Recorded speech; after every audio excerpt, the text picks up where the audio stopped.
We, the Cybermen, have been told that there was a party here for aliens. Where is Kurt Russell?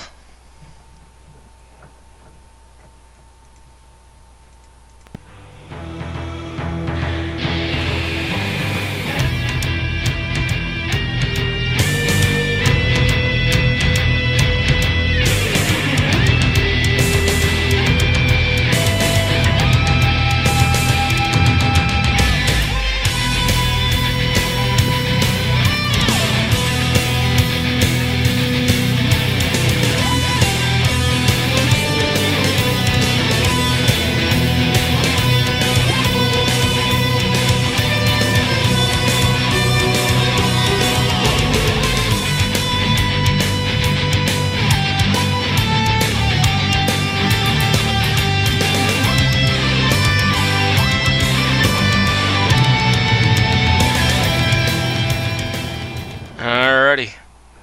Welcome to the 42nd episode of an Unearthly podcast featuring the 10th planet and recording on January 19th, 2014.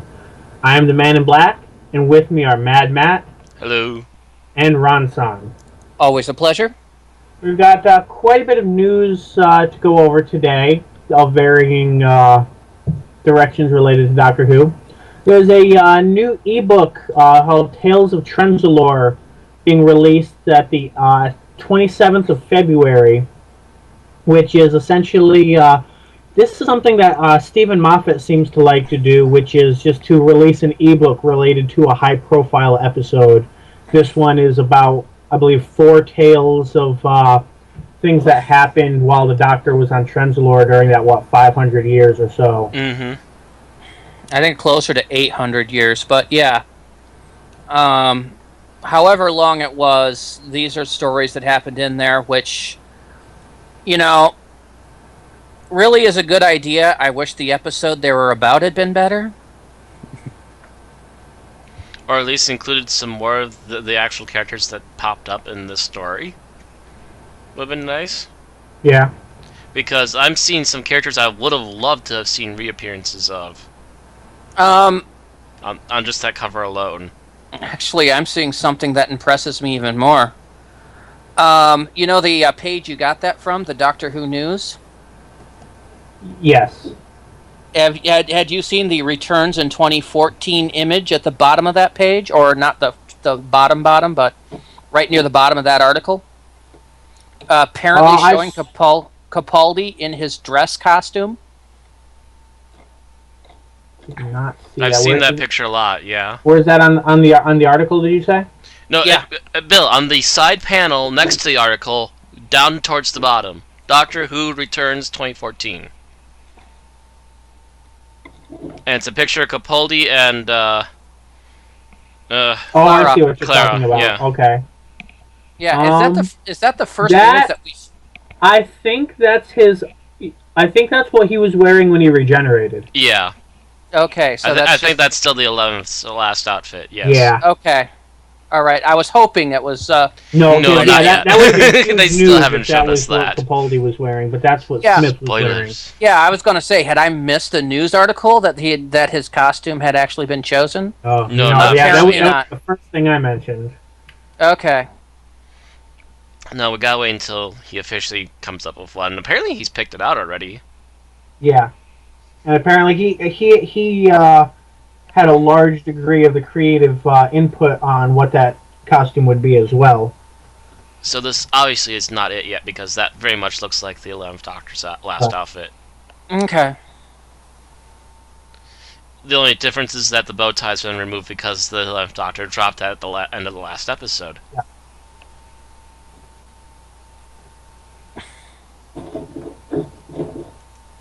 But actually, let's have a look at that cover.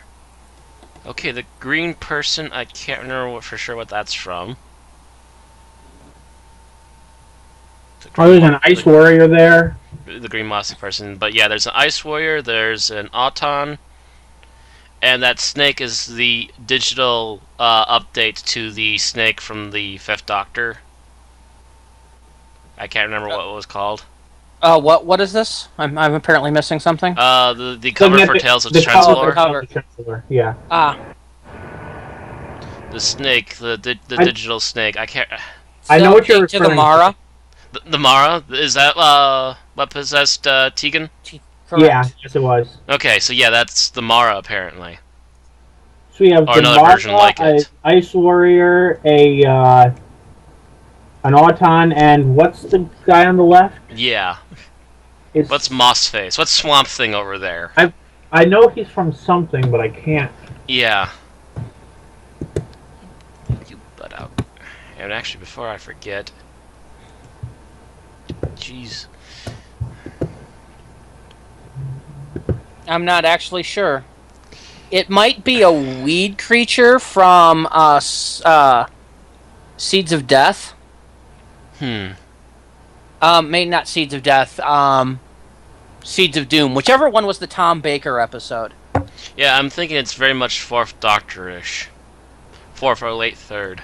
Third or fourth, but I'm not like I just switched. One of my desktop backgrounds is the Fourth Doctor with a ton of his villains and monsters, and it has nothing that looks like it on that image. Yeah, So well, I think that might actually be a third, or at least a lesser Or a lesser known fourth. Yeah. It'd be a lesser known fourth, because trust me, it wasn't the greatest episode. We can't even remember what it is, so yeah, that tells you a lot right there. Muppet just scratching the bottom of the barrel, looking for something extra to throw at us for references. Or it could have been one of the four authors that just happened to want to write about that particular monster. For some reason, maybe. Oh, actually, wait. It should say it's a crinoid from the Seeds of Doom in George Mann's story. If you look underneath the list of stories, it says which monsters in each one. And that is the Mara. You're right. Yeah. Seeds of Doom is Fourth Doctor. I was right. It was that particular episode. Yep. So it was Seeds of Doom. Yeah, and like I said, it looked like either fourth or very late third. Yeah, like I said, I always get Seeds of Death and Seeds of Doom confused because it's Seeds of 2 words starting with D. See, I just know one's a Second Doctor episode and one's a Fourth Doctor episode. I would be the one to get City of Death and Seeds of Death and whatever else of Death mixed up. No, I'm pretty good on City of. It processes good. But the fact that both of them start with Seeds of means they're filed right next to each other in my head. Mm-hmm. Seeds of the Daleks. What? I'm sure we'll get that one day. No, I don't want Seeds of the Dogs, thanks. Oh, no, the Dalek can keep its seed, thank you. Bill, we might have to hurt you if you keep going this direction. So for those that are just listening, it's Justin Richards' story "Let It Snow" features the Ice Warriors. George Mann's story "An Apple a Day" features the Crinoid from Seeds of Doom. Paul Finch's story "Strangers in the Outland" features the Autons. And Mark Morris's story "The Dreaming" features the Mara from Kinda and Snake Dance. That makes sense. Since the Mara kind of comes into your head from your dreams. Ah. Okay, so there is a way for the character to return. I wasn't totally sure on that. Okie doke. And yeah, they used the digital updated one that they recently used on DVD release, I believe. Oh, what? They redid the graphics for the DVD? Yep. I hope that's a turn off, turn on option. I was just gonna say, I think it has that option. I'm pretty sure most of the DVDs these days have the option to turn off the new graphics. Yeah, because the cheesiness of it, yes, it's very cheesy in its original graphics, but it's part of the original show. It's the way I remember seeing it. So, get off my lawn, give me my old graphics. I will admit that I would rather go to the old effects for the Mara, but I would like to see updates for other little things. Am I the only one sitting here wondering if the Friday the 13th 3 DVD has an upgraded Snake as well? Well, while they're upgrading the Snake, how about they upgrade that iPop? Occurred to Matt as well. Because you can see the spring on the iPop near the end of the movie. Okay. So moving on now. Yeah.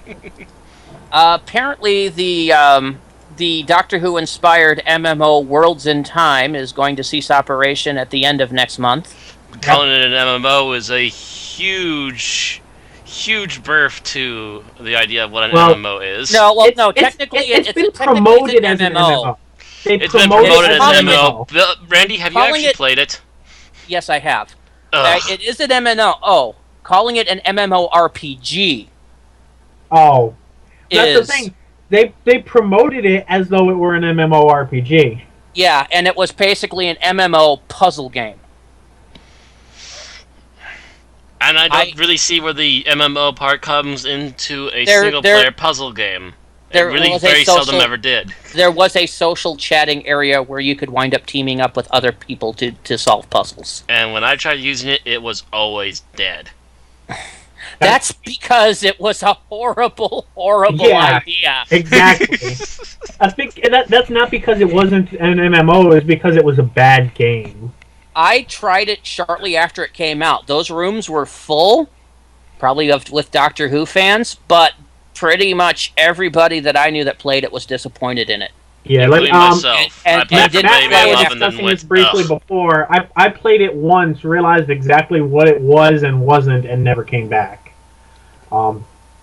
That said, if you did ever register for it, you should have a discount code in your email for the Doctor Who shop as a thank you for playing, because you won't be able to play again after next month.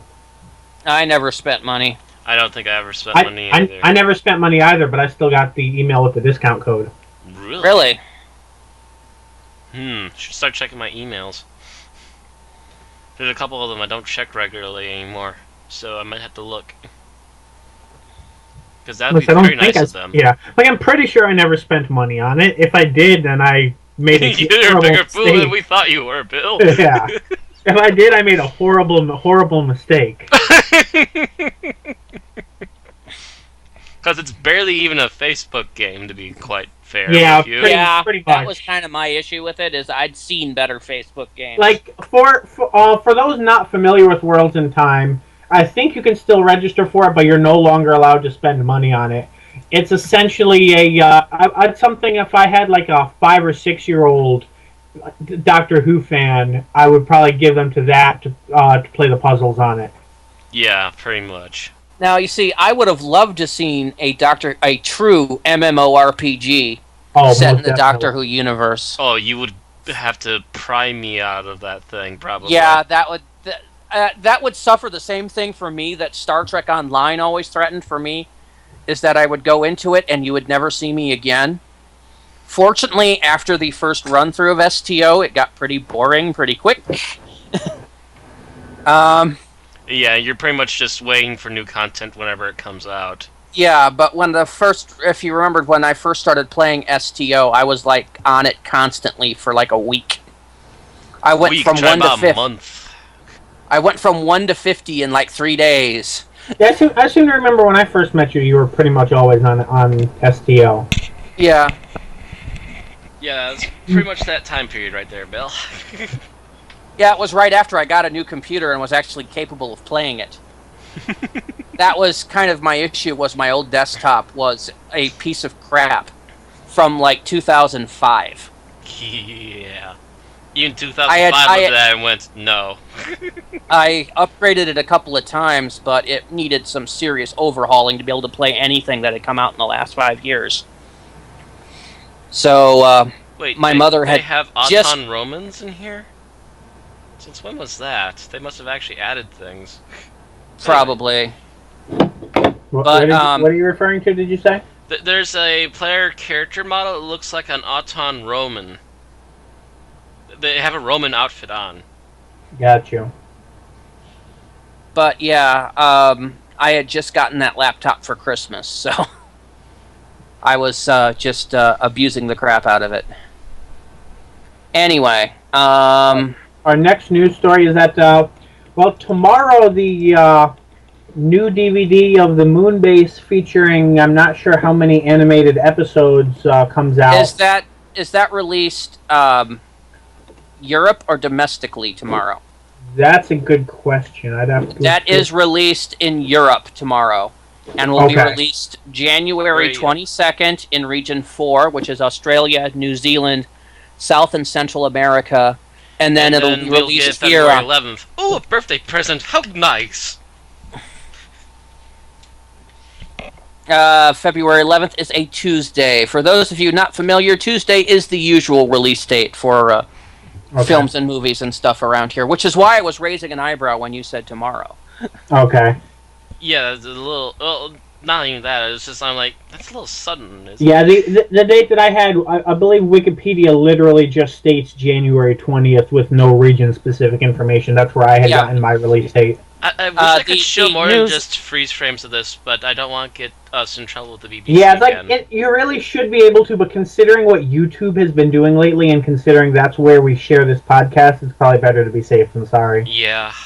But Because I it really does love the look- music for this It clip. does look really good, and some of those clips, I'm not sure if they used rotoscoping or what they did to copy over I live think they must action, use but at least some a of them, little bit of rotoscoping, yeah, or at least some images, and then just try to do their best to rotoscope it. yeah, that or a really good The artist. art, it is a really good artist. This is the same group that did the 10th Planet one, which I will discuss later in this podcast. But the author of this is somebody who is known on the web as Mighty Otaku King. And he was the one that did the Doctor Who anime on YouTube before he got snatched up to do a project. These are his projects. And we hope to see more DVDs from him, because he's... My gum, I hope I get to see more DVDs from him. Yes, I would really like to see him redo all the missing serials. Next, I think he should do the Daleks Master Plan. Oh, God, yes. I think that's the only missing Dalek episode, Or hell, isn't it? if he did Marco Polo, I might be able to get more than 2 episodes. I want Power, Evil, and Dalek's Master Plan. Oh yes, that would be that's right, cool. those two. I would want all of them. And yes, I'm listening to that, and it is the same music, the same Cybermen music that they got redone for Tomb. That da na na na na. And the thing is, I was humming that while I was making lunch today. Yeah, if you guys get a chance to check out this clip, especially if you're on the fence about buying the DVD, or even if you just don't care about the DVD and want to see the clip, it looks really good. So I would definitely recommend, it's on YouTube, so just look it's it on up. YouTube. It's officially on The by March the of BBC. the so go Cybermen. ahead. I would think you should be able to show this, as this was an official release ad. Yes, but you gotta also remember, Bill, that YouTube will slap your hands for even putting a not trailer in your freaking Not Bill. video. Randy. You said Yeah, that Bill. was me. Randy. Do not confuse us, Matt. Huh? Do not confuse Bill and myself, because I will make you pay for that come GeekCon. I said Randy, and you're the one that You said Bill. showing this. You said Bill. I did. Randy spoke, and you responded by saying Bill. Yeah. I must have been trying to hush you, and then just went back to what I was trying to say. Didn't sound like it. You hushed us all right, because we were sitting here in shock. But Randy, I get in trouble for even putting clips too long of a clip of a trailer in a movie review. Yeah, the thing is, the BBC would probably be okay with it, but YouTube is going psychotic in terms of, like, if you pay for music and play it in your video, They you have will a try better to odds make are sure they'll put that a you claim actually on it. own the rights to that music. They'll put a claim on it, and you'll have to fight them for a month before you get your rights back to that video. I'm fighting over my rights for my allowed video up for review of V is for Villains, and not only did I get the okay directly from the creator of the group, but him and the other members of the band are actually in the end of my review. Hello, people! I got the okay from these people to do this review. Lay off. But no, YouTube's gotta Yeah, just YouTube undercut you, and that we could go on for hours about what YouTube is doing. So let's go on from that. Yeah. Point better safe than sorry for us. yeah. Moving on. Our next news, this is a small one, but the Scottish accent was a creative decision for the 12th Doctor, although apparently Capaldi was delighted that he could remain Scottish for... It's not fair, though. Capaldi gets to keep his Scottish accent, and Tennant didn't. Apparently, this... I mean, I just saw a quote from the original Mirror article, but apparently Davies was concerned about just... He didn't want it to seem as though he was just going region to region using a whole bunch of different accents for the Doctor, since he had just done a northern accent. And then all of a sudden going Scottish on us. Yeah, and then of course Tennant did get to be Scottish for at least one episode. Yes. Mm-hmm. Yeah.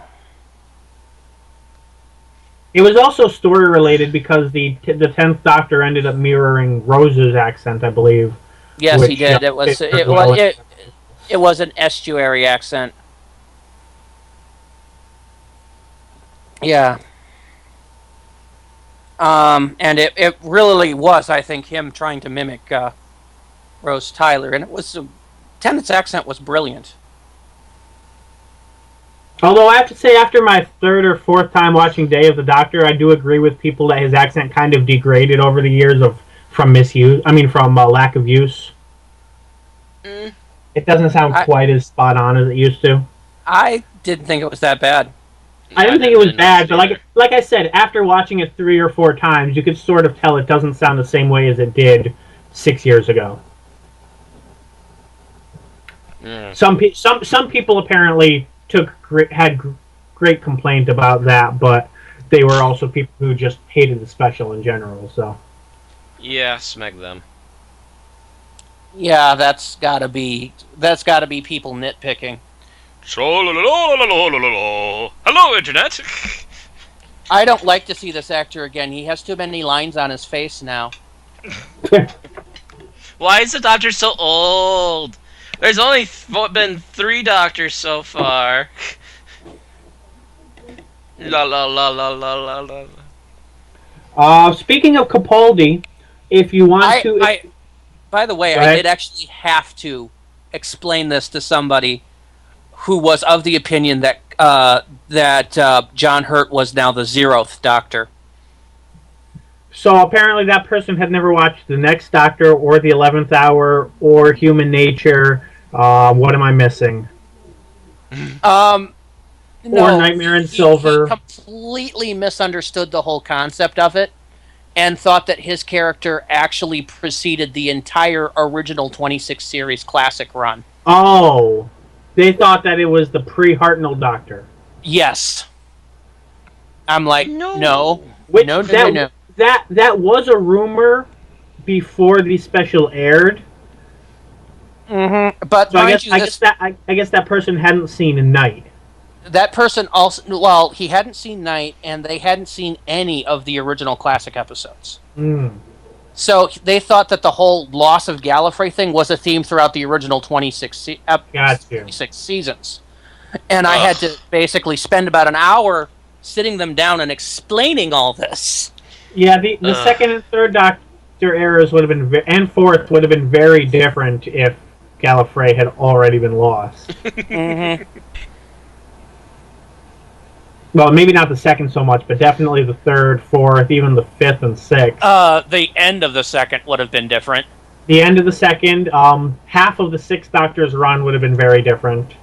Yeah, season's worth. Not to mention his run-in with the Master and the Rani wouldn't have... I've got to say that necessarily would not have been a bad thing if Trial of the Time Lord had been completely changed by that. Still, I would say that about the second half. The first the first couple parts of Trial isn't bad. Especially when you don't realize it's a trial yet. Yeah, well, no, you know it's a trial from the beginning. They tell you it's a trial from the beginning. My issue, even just the fact that they keep cutting back and forth between these stories, so you can't really... It's hard to get invested in either of them because it's hard to tell even what's going on in a straight line. I don't really have that problem. I didn't have that problem with either of the Perry episodes, but the once you got into Mel and the Vervoids, I was just like, okay, care less now. Trying to be funny, you're not funny. The way you word that almost sounds like Mel and the Vervoids are a team or a band or something. Wouldn't that be a hell of a name of a band? It's Mel and the Vervoids now. Yeah.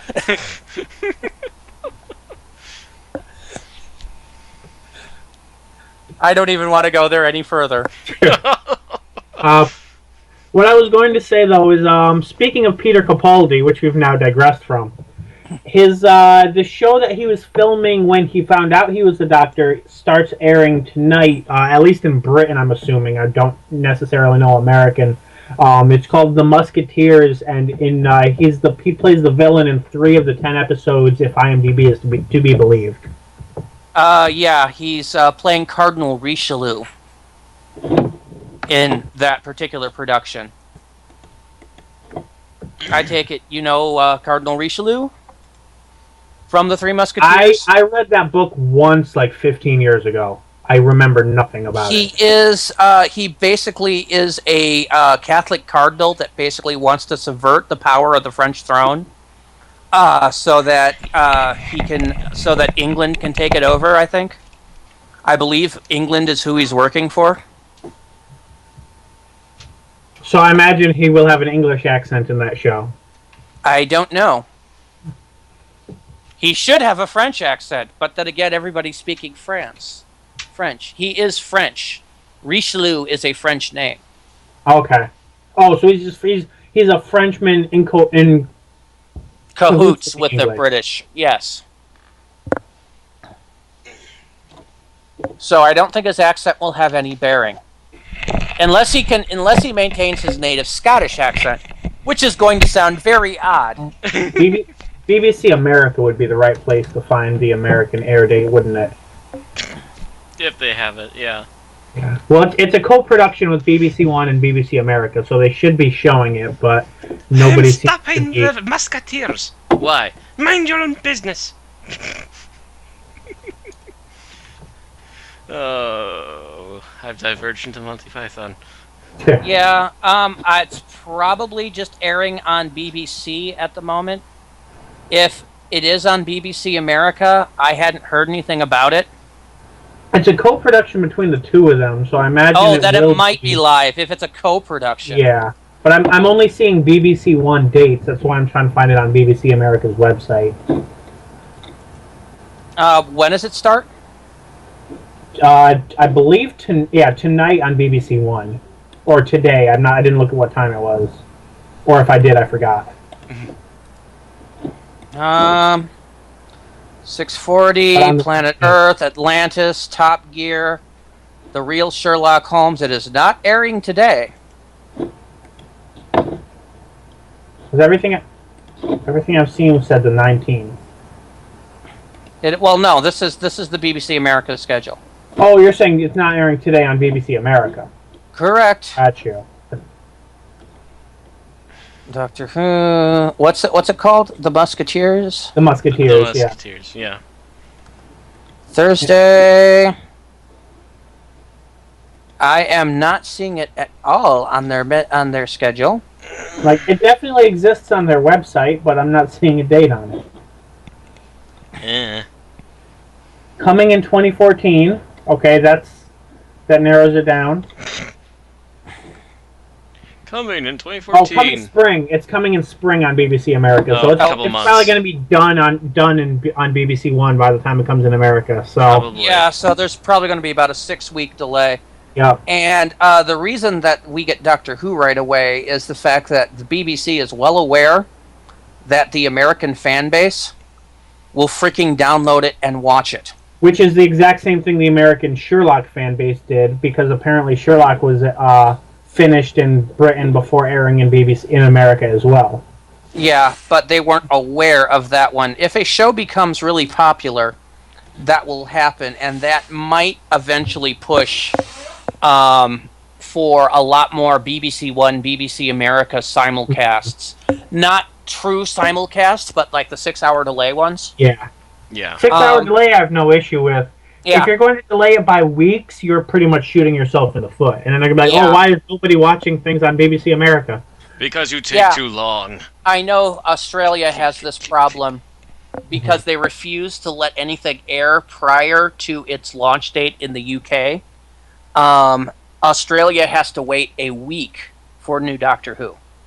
Okay, that kind of makes sense. But I heard from what I heard from Australians, there were a lot of things delayed by weeks or months, not just 1 week, but But longer.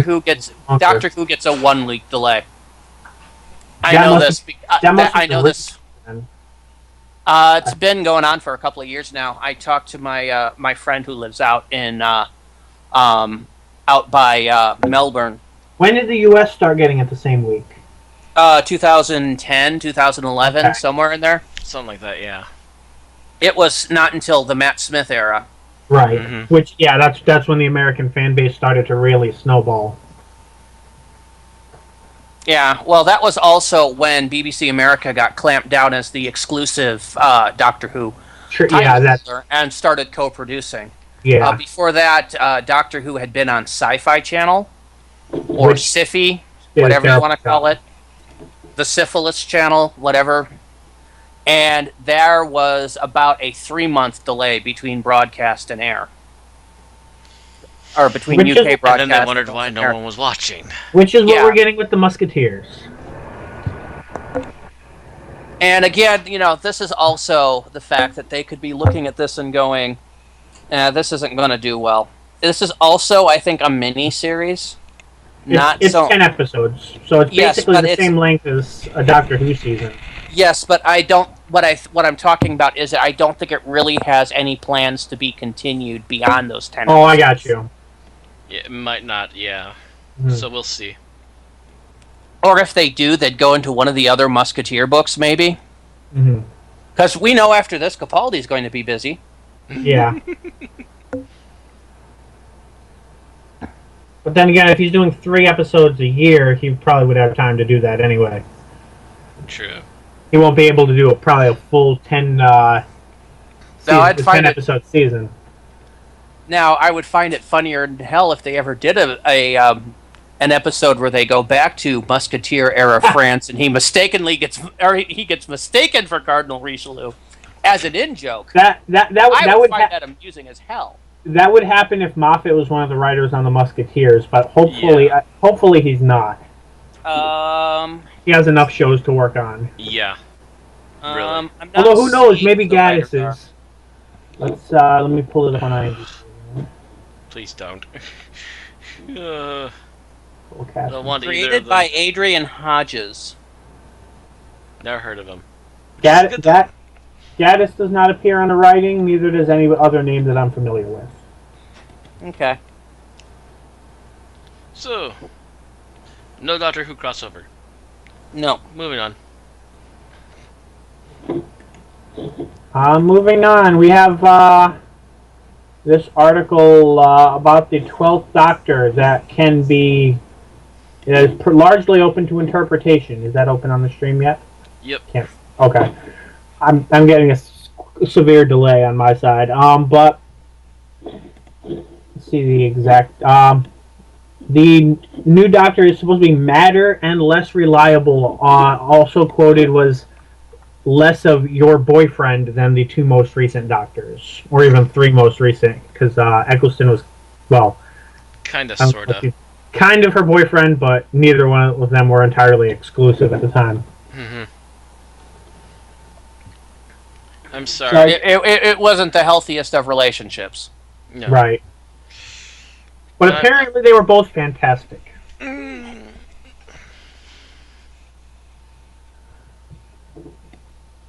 And so, what is the difference in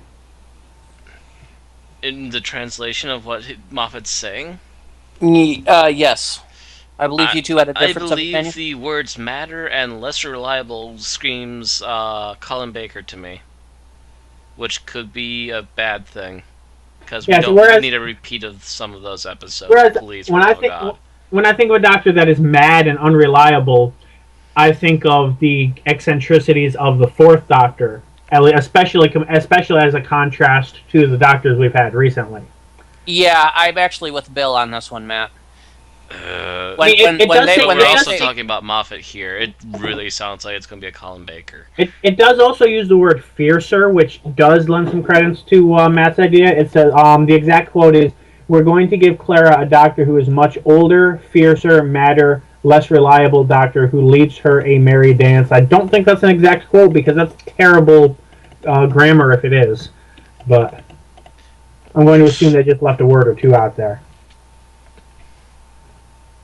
I don't know. It's possible. It's in quotation marks as a quote. But yeah, I'm actually with Bill on this one. I think by when they mean by matter, they mean more like madcap than angry. I'll hold judgment until I see it, but it's also what they're aiming for, not what they're going to deliver. Right. Everything is questionable based on our opinion of Stephen Moffat as a writer. There's also the fact that we know. I mean, there was a good consensus on how to write the 11th Doctor's dialogue in the past couple of years, but other than that, we've seen that there's been pretty much a lack of consistent editing from episode to episode. Not to mention sometimes within the same continuity. Episode. Yeah. So the main point that they've been driving home for the past few interviews that we've seen is pretty much that this Doctor is not going to have the same personality as the 11th, which is definitely a good thing. What it actually means is really questionable until it actually comes up. We have seen in the past that the Doctor tends to, lose his sense of direction in the TARDIS once he regenerates, and that his relationships with people sometimes change. So we'll see what that actually translates to on screen come the fall. Yeah, we'll see. I'm still worried that because we're dealing with Moffat still, it's going to be a Colin Baker.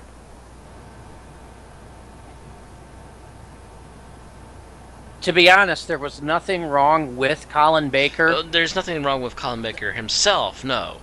The that problem was taking that out they John wrote Nathan him really Turner. badly. Yeah, like I said, there's nothing wrong with Colin Baker that taking out John Nathan Turner wouldn't have fixed.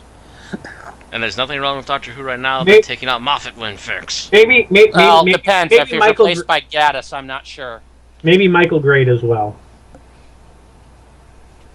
Yeah, that's true. Colin Baker did have issues with Michael Grade. Mostly due to the fact that Michael Grade was stooping his ex-wife. Doesn't matter. He's got a better current wife. One that knows to sneak out of the room when Colin pulls out the Doctor Who DVDs. Don't try to get out of the door. I've already locked it.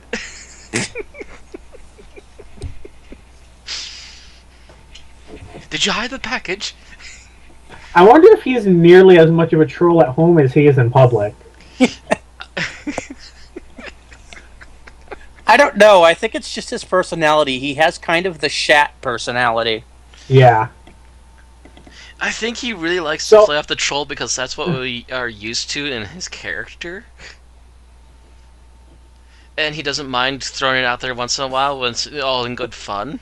Well, yeah, that's what I mean.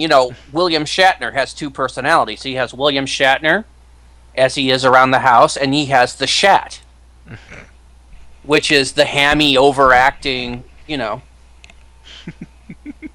Heck, he's more of a parody of himself than anybody else has ever been. I don't think he puts a comma between each word anymore. Only when he's in the Shat. I actually happen to know somebody who played paintball with William Shatner.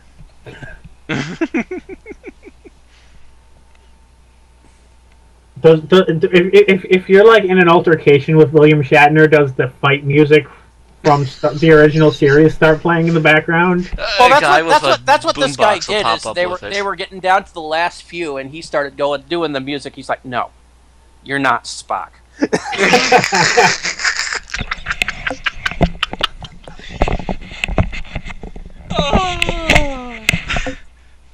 You're paintballing him. Why is the paintball ripping off his shirt?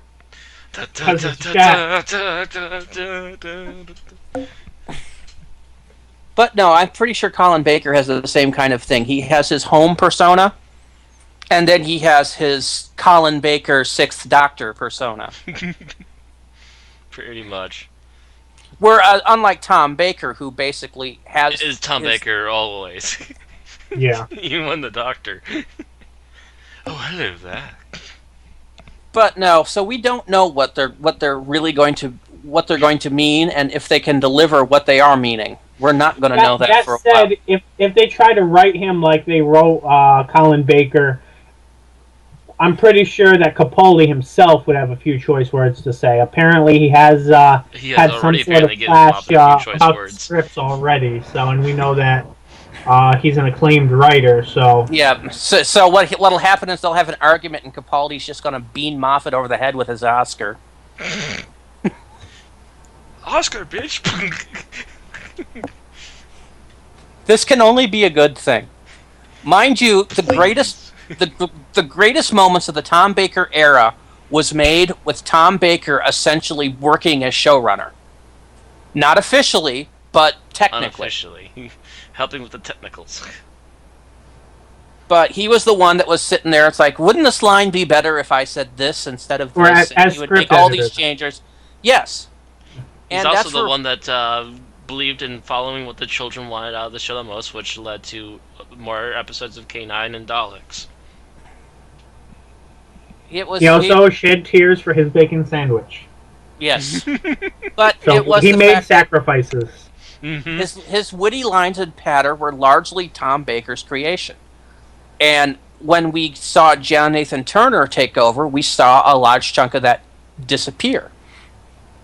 And we saw Tom Baker getting increasingly fed up with the lines. John Nathan Turner foisted Adric on him, which he didn't appreciate. He was a professional to Adric on camera, but apparently was a right bastard to Matthew Waterhouse off camera. Of course, this was also the same time that his relationship with Lalla Ward was hitting a little bit of rocky issues too. So because both of them were professional actors and were still doing their acting and hardly had time for each other. Yeah, but no, that was why they got divorced. This was just a bump in the relationship. But still, it was a trying time, and this is going to be, I think, another clash of wills between Capaldi and Moffat. And hopefully Capaldi win, and Moffat will go crawl off. Except I don't think it's as... I think it's friendlier than Baker and Turner were. Give it time. Give it time. Yeah, especially if Moffat keeps coming up with really bad ideas and Capaldi keeps hitting him over the head with continuity. Moffat, continuity is not your enemy. It is your friend. Stop trying to kill it. That was another thing. Matt Smith was not a Doctor Who fan before being the Doctor. He didn't know enough about the show that he could make those kind of calls. Whereas Capaldi, on the other hand... Whereas Tennant and Capaldi both knew the show very well. Yeah. And knew what it was supposed to be and what it was capable of. And so is able to say, no, you're full of it. Oh, that's a terrible idea. Why would the monster ever do that? Shut up! I have a feeling a large amount of the 10th Doctor era was just Tennant and Davies sitting in a room talking about classic Who. Be like, hey, I like that episode. Me too. Let's do something with it. It might be. I'm wondering if that's where they got the macro from for Gridlock. Maybe. It was just like, hey, nice, it'd be nice to see them. Did they actually refer to it as the Macra in Gridlock? Yes. Yes, they did. They de-evolved. Yes. To dumber, stupider monsters that were also, I believe, much bigger than what they originally were. I think so. Yes, I think so. Because I remember the Macra having a claw barely big enough to hold one person, and in this one, it's a claw big enough to hold a car. They got larger and stupider. Yep. Mm-hmm.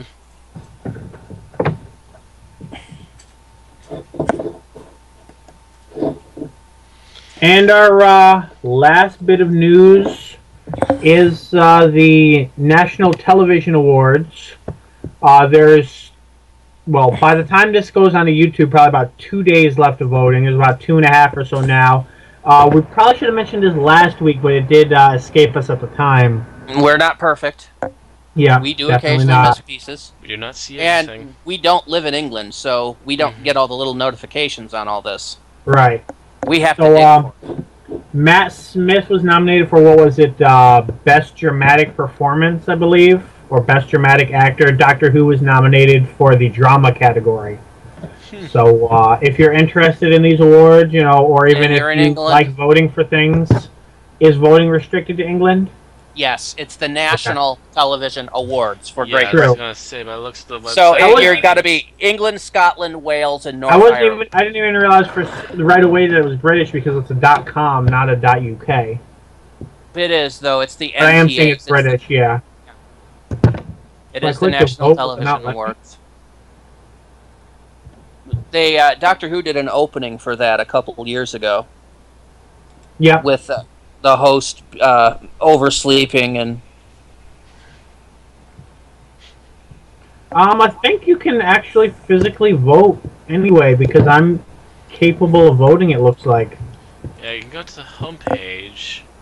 Vote now in the final round. Start here. Do you have a link for that, Bill? It's It's oh wait, nationaltvawards.com. Yeah, /vote to vote, or there's a link straight from there. But I'm not seeing anything indicating that my vote wouldn't go through, so I think anyone can vote. Talent show. Skip this category. Serial drama. EastEnders. Yeah, let's see if we can see what Doctor Who is up against. Skip this category. Yeah, I'm trying to get there. Comedy. Oh, Big Bang Theory's on here. Sure, I see clips and pieces of it once in a while. Drama. Broadchurch. Downtown Abbey. Call the Midwife, and Doctor Who. And you know they knew what they were up against because Broadchurch puts this big picture of David Tennant as their picture, image for what they're voting for. Well, I think that's actually the character Broadchurch, so... Yes, he is. That's his new series. He's a star then? Yes. Okay. Yeah, he is the main character of that show. So you have to choose between David Tennant and Doctor Who. Yeah, it's a real hard... Yeah, Downton Abbey is one that I haven't watched, but I've heard a lot of people seem to like it. TV Detective, 6 nominations. Oh? 2 of them are from Broadchurch, and we got Sherlock. Oh. So then we've got David Tennant up against Sherlock. Okay. Mm-hmm. I've never really seen any of these shows, so I'll skip. Let's see. I can't really make a call on this. Oh, there we go. And drama performance, there's Matt Smith from Doctor Who, Martin Clunes from Doc Martin, Miranda Hart from Call the Midwife, and Maggie Smith from Downton Abbey. I've only seen one of them. I've seen a couple of them, but I'm gonna go for Matt Smith anyway. Factual entertainment.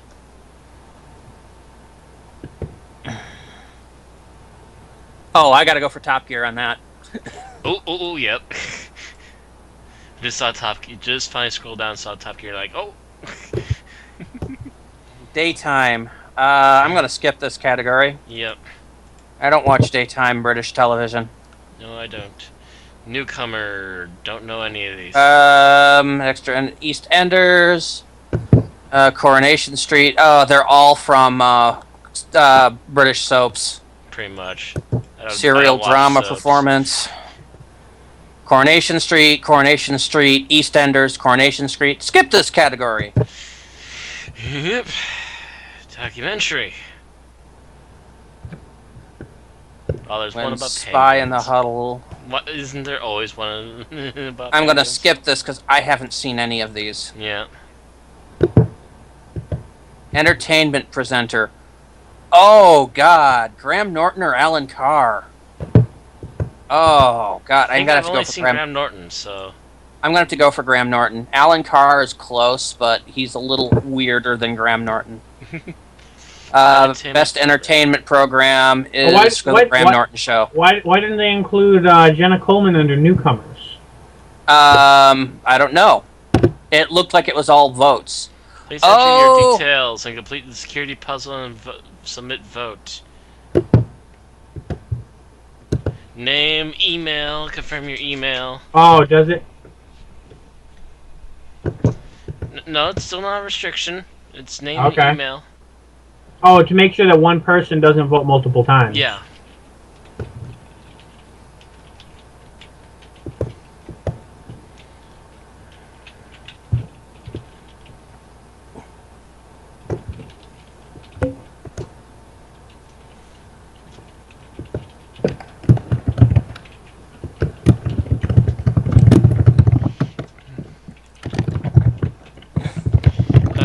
Take it here to join the... No, thanks. And please complete the puzzle below. Complete what puzzle? it's a CAPTCHA. It's reCAPTCHA. So you basically have two numbers that you got to put in, or at least mine were numbers. Yeah, it usually is. What? I still don't know what's going on. I don't know how Then- to do this. What is Then this? then you either have an Oh, ad I block gotta lock of drop the captcha items or on something. the... Okay. Oh, Yeah. it's actually a puzzle for you then? Yes, it's actually a puzzle for me. I had to drop paintbrushes on the... Oh, I'm seeing. Okay, I'm looking. Prize. It just showed up on. Oh, I had reCAPTCHA show up. he has play captcha. I use keyCAPTCHA for my web stuff. Please enter your details, complete the security puzzle, and submit vote. Oh, for some reason it didn't work. Apparently they didn't like my... I have just voted in the British National Television Awards. I feel awesome. Okay, drag both paintbrushes under the trophy. Okay, there we go. So, you just watched the process, so it's pretty simple for anyone out there. If you want to support Doctor Who, if you want to support any of those other shows you mentioned, a lot of Doctor Who fans are Sherlock fans, or David Tennant fans, or Or other Top Gear things. fans. Yeah, or Top Gear fans. So if you want to support Few of any us of like those the Graham shows, Norton show too. Yep. Yeah, anyone who likes anything on the British television that we can get over here in America, by Yep. all means vote. And we just all voted, so that means there's no regional restriction on who can vote as long as the nominees are all British, I guess. Mm-hmm. Apparently. That's awesome. And you watch their shows, so yeah. And yeah, it's actually the show itself is live on ITV, January 22nd, 2014. That's 22 January 2014 So for those of you in that- Europe. So that means you can vote pretty much probably right up until the show starts then. Yeah, they'll probably right when it starts they cut it, e-tabulate, and go. The top people have already probably gotten their official invites, so David Tennant should be in attendance. As well as probably Matt Smith. Probably, yes. Yep. He's not filming Doctor Who. He's I- got nothing else to do. I would find it funny if they seated them next to each other.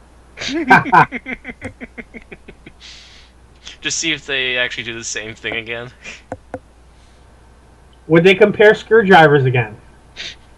No, they would probably just start sitting there and chatting amicably. It'd just be funny to see if they start doing simultaneous movements. Yeah. Mm-hmm. Like I could Fine just. to discover they're both wearing the same tux. Do you think they would greet each other with "Hello, Doctor"? Hello, Doctor. Hello, Doctor. Hello, Chin. Hello, Sand Shoes. Do you think David Tennant will be wearing a bow tie? Probably because it's a tux. Hmm. It's a formal award ceremony show. Sure. They'll probably be And- wearing a tie of some sort. It's probably black or red tie. So They're probably going to be in a tux. And tuxes have bow ties. True. So Matt Smith and David Tennant will both be in bow ties. Will Matt Smith be wearing a fez? That's the question. And will he be sharing the fez? All right, shall we move on now? Yep. So yeah, I believe we're done with news then. Mm-hmm. So, for the main section of our episode today.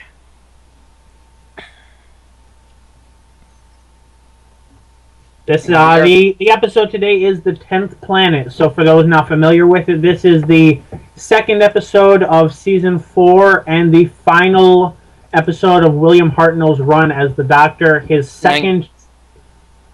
Yeah, 1966. Yep, 1966, and the second to last episode to feature William Hartnell in anything other than stock footage. Yep. Pretty much.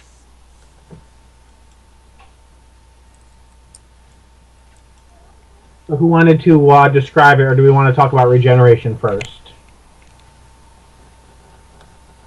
Yeah, I think we should probably cover the topics first. I thought Okay.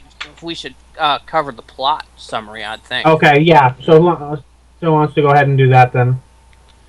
I think you wanted to, Matt. I offered to if no one else wanted to. So, okay. Basic summary then. We actually start off on Earth in the Arctic? Antarctic. Yes. Antarctica. We are in an actual space station that's apparently put in the Antarctic that helps communicate with all of the astronauts and so forth, and help with coordinates for getting the astronauts off and back onto Earth. And while we're there, they're apparently doing a normal launch. They send up 2 guys in a ship, and they're orbiting Earth, when things start to go a little hectic up there. Around about the same time, the Doctor has landed with Ben and Polly, I believe it was. Yep. And they have been they've been now together with the Doctor for about a season, I think. No, this is their second episode as companions. Their third. Okay. I'm sorry, their second serial as companions. Their third serial altogether. Okay, so this is their third story that they've been a part of, and they've got another more or less season to go yet, even after this. And they have landed on Earth. Ben has actually been wanting to get back to Earth because he's actually a sailor, and he's probably missing from his ship now. They figured out that they're definitely on Earth by the looks of things, and the fact that within minutes of being out, they are found out by a scope from inside the base that's half buried under snow. Men come out. They very quickly and somewhat roughly escort the 3 back into the base, where they finally figure out what's been going on. Ben's kind of confused by the fact that there's a base here, but he still plays up to his sailor routine at least. Not that it really gets him anywhere. Because as soon as he mentions the fact that he's a sailor from the British Navy, they're instantly like, well, why aren't you with your ship? Difficult to answer. But the 3 are quickly put into a back room, essentially, and they wait until later to deal with them until they figure out what's going on with the spaceship. Come to find out that being really weird video feedback, including a new planet that seems to be moving towards the ship. Upon observing this planet, most people keep commenting to the fact that it looks strangely familiar, and before too long, people finally figure out that it's an upside-down version of the Earth. And while some people would argue that it would be a reflection, what would it be a reflection off of is the question. So it's obviously got to be a real planet, and the fact that it's getting closer and closer to the ship is another little hint towards that. They try to bring the ship back down to Earth, however it keeps getting caught in the gravitational pull of this new planet. The Doctor tries to give a note off to one of the scientists, but is shoved into the back room again before anyone can really read the note. As far as I believe, the 2 astronauts crash onto this new planet, Upon reading the note, they figure out that the Doctor knows what's going on and start questioning him about it. He tells them that the planet is called Monbass, and that millions of years ago, or actually no, billions of years ago, it was essentially a twin planet with Earth, and that it was also possessed of humans, and then for whatever reason it managed to escape orbit and went off into deep space. The Cybermen are essentially humans from a sister planet, and I believe about this point, the first ship from Mombas actually lands. The Cybermen take out a few of the soldiers who are trying to get into the TARDIS and make their way into the base. Before too terribly long, they introduce themselves and try to take over. There is no try. Do or do not, there is no try. Yeah, they kind of just take over willy-nilly. Yeah, the second episode is essentially them being held hostage by a Cyberman. And the Cybermen essentially not giving a care about the shit, the two astronauts in the ship, and they're already going, yeah, they are already dead. Unless we save them, and we don't care about them, so they're dead. Actually, they say pretty much that it is impossible to save them. So they don't bother trying. I'm pretty sure it's not impossible for the Cybermen to save them. It's impossible for any of the humans to save them, though. And they crash on Mombas. Obviously, the humans here don't take a liking to what the Cybermen have in mind, especially when they keep being very vague about what their plans are after taking over the base. I believe Ben acted up at one point and was tossed into another room. Yes, he grabs one of the soldiers' guns. Mm. And the Cybermen demonstrate their strength by bending the gun in half, and then having been tossed into another room. Ben then tries to get the attention of one of the Cybermen while also trying to blind it. It kind of sort of works in the way that he manages to get the Cyberman's weapon away from him. In the picture here on the stream, you'll see that there's this weird circular thing that kind of looks like it could detach from the chest plate, and that is essentially their weapon. They literally hold it up with both hands, and automatically it shoots. Ben manages to get the weapon away from the Cyberman, kills that Cyberman, wanders back into the main computer room for the base. I believe the general?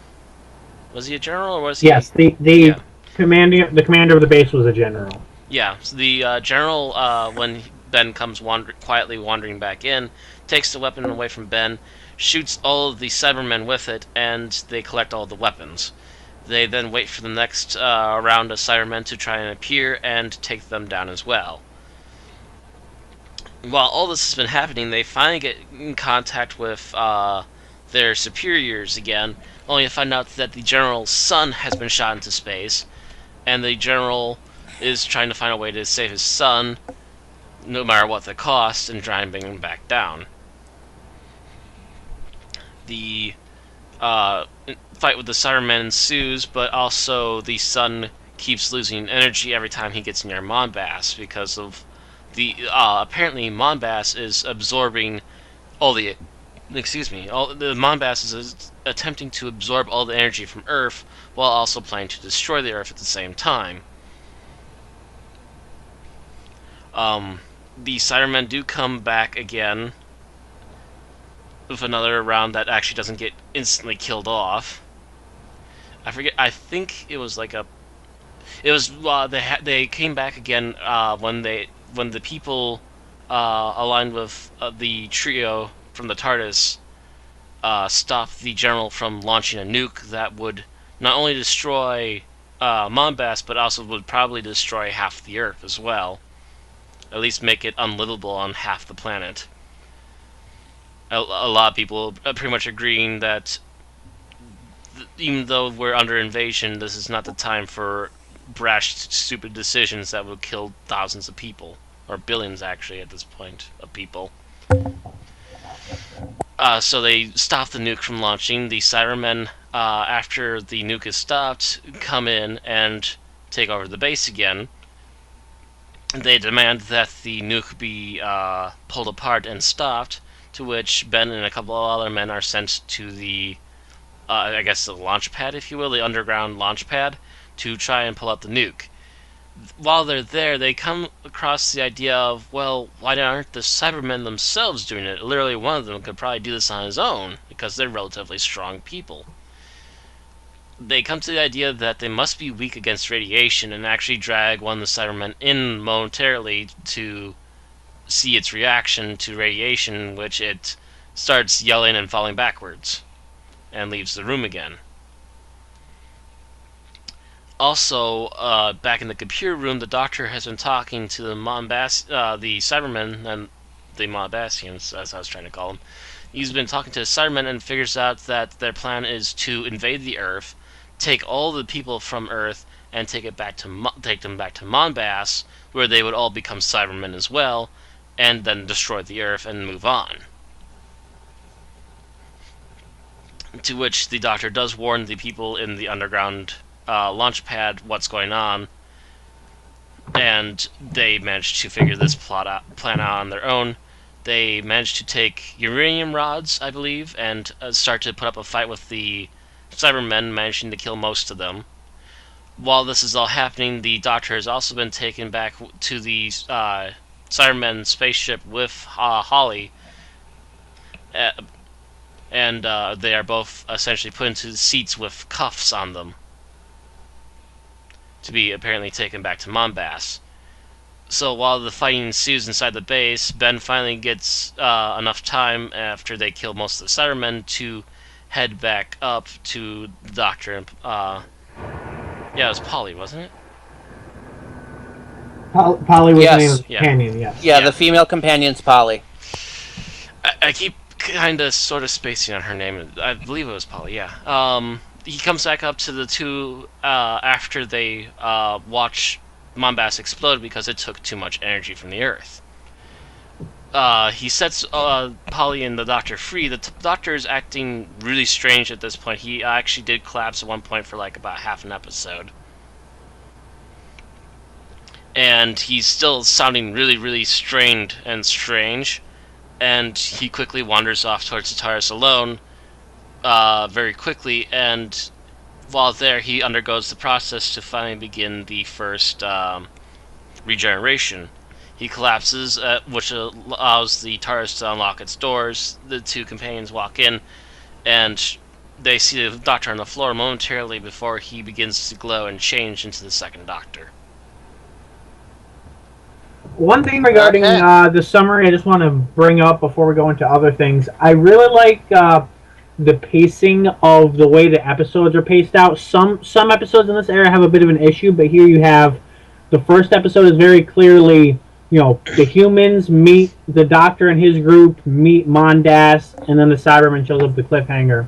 The second episode is very clearly humans versus Cybermen.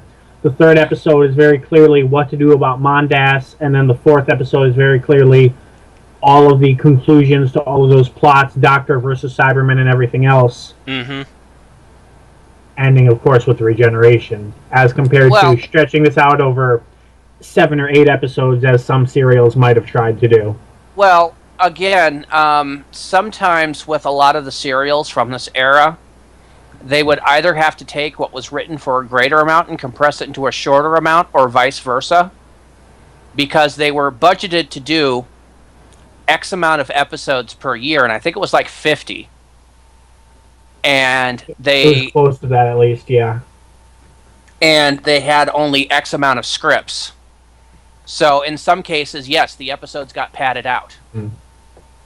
This one was either stayed the same or got condensed down. Mm-hmm. This is a good number. And by the way, my personal opinion is that this, not quite 2 hours, it's more something like, I think it's more something like an hour and 45. It's more something like an hour and a half, hour 45 when you actually do the math. But to me, this is actually the perfect length for the average Doctor Who story. And that becomes the basic rule of thumb for the average Doctor Who episode later on, when they would have the shorter seasons. Basically, during the 4th Doctor era, that pretty much becomes the standard. That's when it started to. Actually, it started to during the 3rd Doctor era. but not only after the first season. Yeah, the third Doctor was more of a mix, but they weren't quite as long as the first and second eras, and then it kind of standardized by the start of the fourth Doctor era. It had pretty much standardized. I'd say about the start of Sarah Jane's tenure, I think. Yeah, so the last season of the third. Yeah, it's when they started the rule of 4 and 6, which was you have four episodes per serial, except for one serial, which has 6. Sarah Jane's first season was 46466. So it was mostly still 6 episodes at that time. Okay. They must have been a script short that season. But yeah, because I think the first season of Tom Baker was the only 6er I thought was Genesis. I'm looking at this, and actually the last 3 episodes of the third Doctor each had 2 4s and 3 6s. Okay. And then the fourth Doctor went in with 44264, and then it started doing 444446. Okay. And that pretty much stayed steady from there.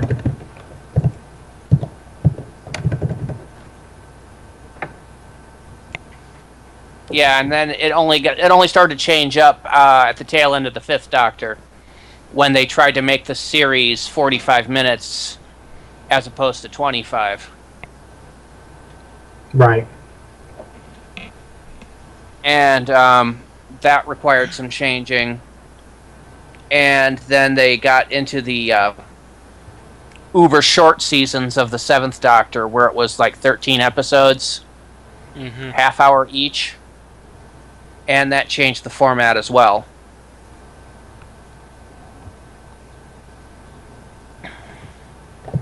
Now, to briefly discuss the co-stars of this episode, although they were really interchangeable. By the way, did anyone see the? I think at least one of you seen the War Machines? Howard Ben and Holly. Yes. Largely, you thought they were background characters till the end. Okay. Yeah. I've seen at least the beginning of the Smugglers, which essentially the way they got on board the TARDIS is. Tell me if this sounds familiar. They accidentally walk on board the TARDIS with good intentions. The Doctor takes off with them, yells at them. They want to go back home, and he can't bring them. That sound familiar? Yes. It sounds like Cookie Cutter. And it's actually, as of this point, they have not actually left Earth. They've gone from where they started to... I forget which century, but to where the Smugglers was. So that was on Earth in, maybe a couple hundred years ago. To now they're in 1986, which is Earth, but 20 years in the future. Still better than where they were. Yep. But yeah, and then they would go to from there. They'd go to Vulcan, and not the one with Spock. And then they would go to the Highlands of Scotland in the 1600s, I think. Yeah. And then they would go. I forget where the Underwater Menace happened, but I think it was like the Alien Planet. Alien Planet. I believe it was, yes. Then the Moon. From what I vaguely remember of it. Then the Moon, and then I think they finally got off at the right place. More or less, maybe. The Underwater Menace is on Atlantis, so I'm assuming that's Earth. Oh, it was. Okay, so yeah, that would have been Earth then. So, wow, it's like a Russell T. Davies season. All that traveling, and they go to one alien planet. Just so they could shake hands with the Daleks and then boldly flee.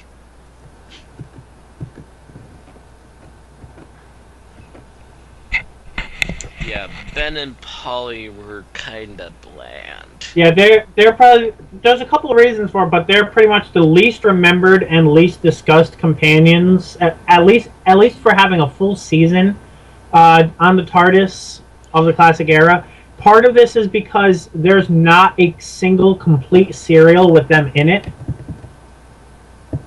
Every serial that they're in is missing at least 2 episodes. Yeah, there's at Most least of them are. missing Oh a no, part or two. I'm sorry. This was the most complete. I think it's only missing one episode. Yeah. So this is the most complete I don't know if there's any episode they were missing in. episode of the War Machines. The War No, the Machine. War Machine is Oh, complete. okay, I've but they're seen the not War That's the actually. Machines. only It's one, and complete. they weren't officially companions yet. Yeah. So Mhm. that's complete, but they're not really completely in it. Yeah, they're introduced, but they're not really companions at the time. Dodo is. And she disappears halfway through the story. Yep. Mm-hmm. And Dodo is the other least talked about, least remembered companion of the classic era. A little girl, and she was, from what I And she understand from had- other people, about as stupid as her name. Well, she had half a season and had little to do in much of it. Mm-hmm. She brought a cold to the monoids. Yeah, that didn't go very well. Where was No. she introduced? Massacre or I'm trying to remember. I'm trying It's to either remember the too, and I Massacre can't or the think of Ark. when she was introduced. But I've been watching the Diamanda Hug and stuff lately too, and I can't remember what episode. yeah? It would either have been the Massacre or the Ark. I'm thinking it was the Massacre. It must have been Let's see. What's Dodo her name? Chaplet was the character name. It was the Massacre. She's from Earth, 1966. Which is another thing. The modern day companions seem to be the one with the least, other than Ian and Barbara. The modern day companions seem to be the one with the least to them, which is one reason why it's so perplexing to me that New Who seems to stick only with modern companions. Really, it was because that was the function of the companion, was to be the viewer avatar. It was supposed to be kind of the perspective from which the audience could relate to But traveling with the there's Doctor. a certain point where they stop being a viewer avatar and start just being annoying. Well, if you're turning your character into a Mary Sue, yes. If you're making your character a complete and total dunce, yes. The And then problem, there's just Dunce? bland people with nothing really to do. I mean, if you look at Ian and Barbara, those were wonderful characters. Mm-hmm. They were well acted. They were well written. And they had they had a motivation. Yes. And while these two had motivation, they weren't. It seemed like they really didn't know what to do with these characters. Yeah, there is a bit to them. Ben is repeatedly more skeptical than Polly, but that's And also pretty tries much to all that you have. wisecrack really badly. They're Which just essentially younger versions of Ian and Barbara with just less to them and without a Susan. Mm-hmm. Yeah. Or Yeah, actually, well, it's kind of like if you try to combine them. If you try to combine Ian and Barbara with the young girl version that's been traveling with them ever since Susan, and try to make that into a single group, and that's what comes out. Yeah, you get a younger version of Barbara and Ian, and they're kind of meh. Yeah, their motivations are kind of weird.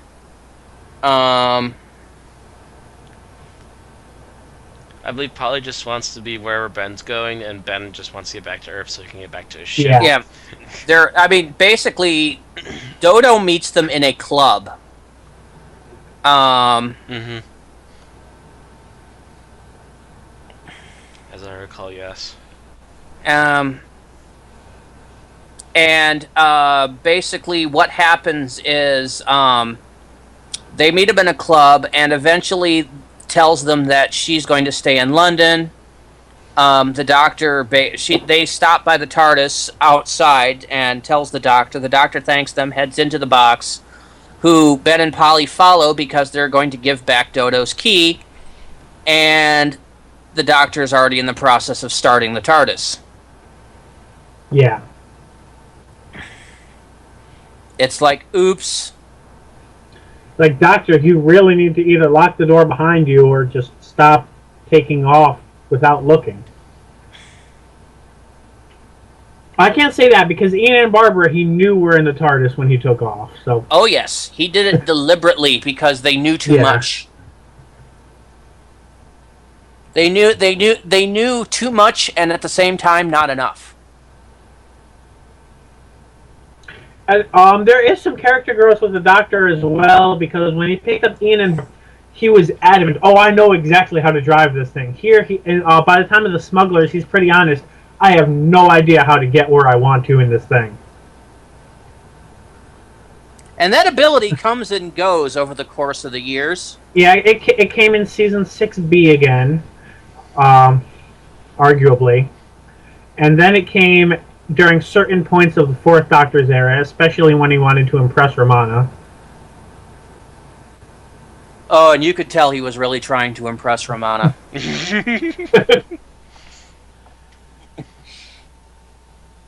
Especially second Romana. Yes. Well, first Romana had this whole thing where she knew a lot of book smarts, but really nothing about the world outside the Academy. So the Doctor did his best to show that he knew pretty much about, he was like, "Oh, name coordinates anywhere, and I'll tell you what's there." And he had that whole shtick going on with during her season. Mm-hmm. Well, that was just him trying to assert himself as the superior Time Lord. Yeah. And then it became when it was him and Lalla Ward. Yes, it's almost you could actually start cutting aside from the Doctor and cutting in the Stan Marsh "There's a Girl That I Like" song from South Park the movie.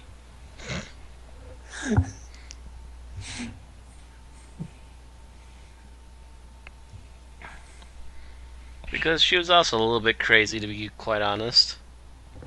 It was much like people claim Tennant became the male counterpart to Rose. Really, Romana too was the female counterpart to the Doctor.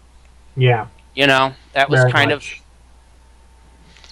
She had a pink outer jacket to the Doctor's usual brown. She had just a plain white scarf compared to the Doctor's rainbow. Well, remember, the Doctor didn't like her until didn't like that appearance until she wore his own clothes. Doctor outfit, yes. He was not fond of her stealing someone else's body, so to speak. Not stealing, but copying. Yeah. But he didn't mind once she wore his clothes. Well, because he saw the clothes and liked it. He did enough to hide her, hide who she was, and then when he pulled off the hat, there she was. And at that point, she's like, "Oh, all right." It's your body. But yeah. But there was really nothing, and it could just be the lack of full serials. There's really been nothing to set Ben and Polly away from previous companions. To be honest, the previous guy, I think his name was Steven. Yes. Mm-hmm. Really didn't stand out for me either. This is true. He was just the token guy. I think Steven managed to stay with the Doctor a bit longer than they did, I think. Mm-hmm. I think he was from episodes or serial 16 all the way to 26. So he had 10 serials plus the end of the previous. Yeah, because wasn't it? It was Ian, Barbara, and Susan. Then Ian and Barbara, then Ian, Barbara, and Vicky, if I recall. Yeah. And then it became Vicky, and then Steven and Vicky. Mm-hmm. It was only just Vicky for about 5 minutes because Steven just showed up. He's like, "Oh, by the way, I was a prisoner here. I'm going to come with you." Okay, so it was Ian, Barbara, Vicky, and then Steven and Vicky. Yeah. And then Steven and Dodo, and then Dodo, then Ben and Polly. Yep. It was just Ben and Polly for about 3 serials, then they picked up Jamie in the 4th. Mm-hmm.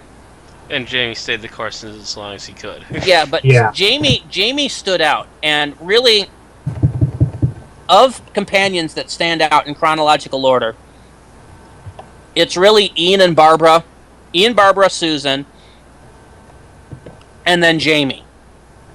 And that's also because Jamie has one of the longest runs of any companion. I think he and Sarah Jane are tied for number of seasons. He might have an edge on episodes. I'd have to compare. But yeah, it wasn't just that. It was the fact that the character was well written. He had all the dialogue, and he had the Scottish accent, which gave him personality. Mm-hmm. He Keep also, coming back to well, the Scottish accent in even Doctor without the Who. Scottish accent, he had personality. He was their blunt force guy. Well, that was the role of Stephen, and that was the role of Ian. Yeah, They were and the action character. And that was the role of and Ben. Harry. It I should have don't been the think role of Ben, but Ben really didn't have it that Yeah. often. it was the role of Harry. It was. I don't know if you could consider him as having personality. I guess you could. And that role eventually also went off to Leela. Leela was the first female to be in the action role. Mm-hmm. Yes. Yeah. Which also really made her stand out. That was also the role of Ben. Not Benton. Wait. Did they have a private, or am I thinking Benton? Maybe I'm thinking Benton. Sergeant Benton? Yeah. They didn't have anyone lower than him, right? They did, but not in Not any... as a regular. Not as a regular, no. Everyone else was a red shirt. Mm-hmm. And although that term wasn't used, that's what they were. Mm-hmm. And that was actually around the time frame that they actually created what would eventually be called red shirts in a different show. Mm-hmm. Cannon fodder. Well, the Second Doctor era and Star Trek the original series are the two that happened at the same time, or that were made at the same time. Yes. Star Trek the original series was happening through most of the Second Doctor era. Yeah, Mm-hmm. Yeah, 66. So 66 through 68 or 69, depending on what month. Which would have been concurrent with the Second Doctor.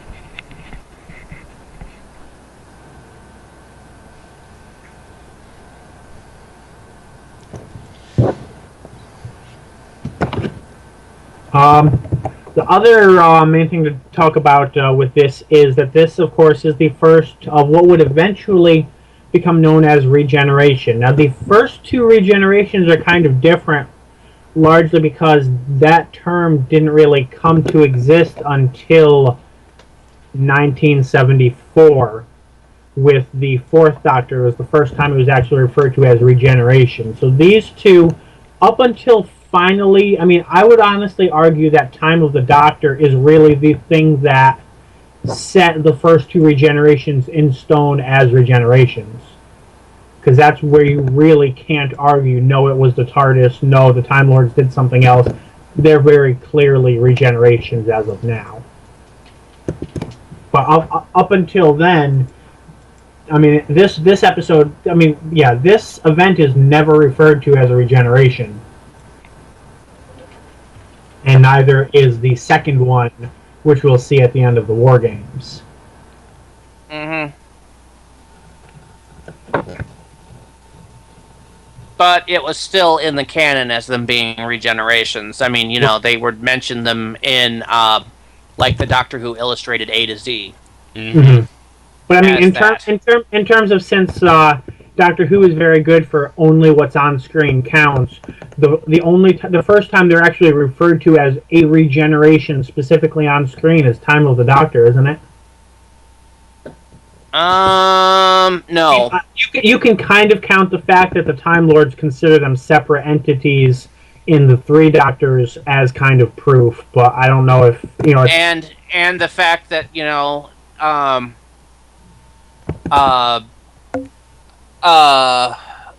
Herndl's doctor asks Peter Davidson, which regeneration are you? And he goes, fourth.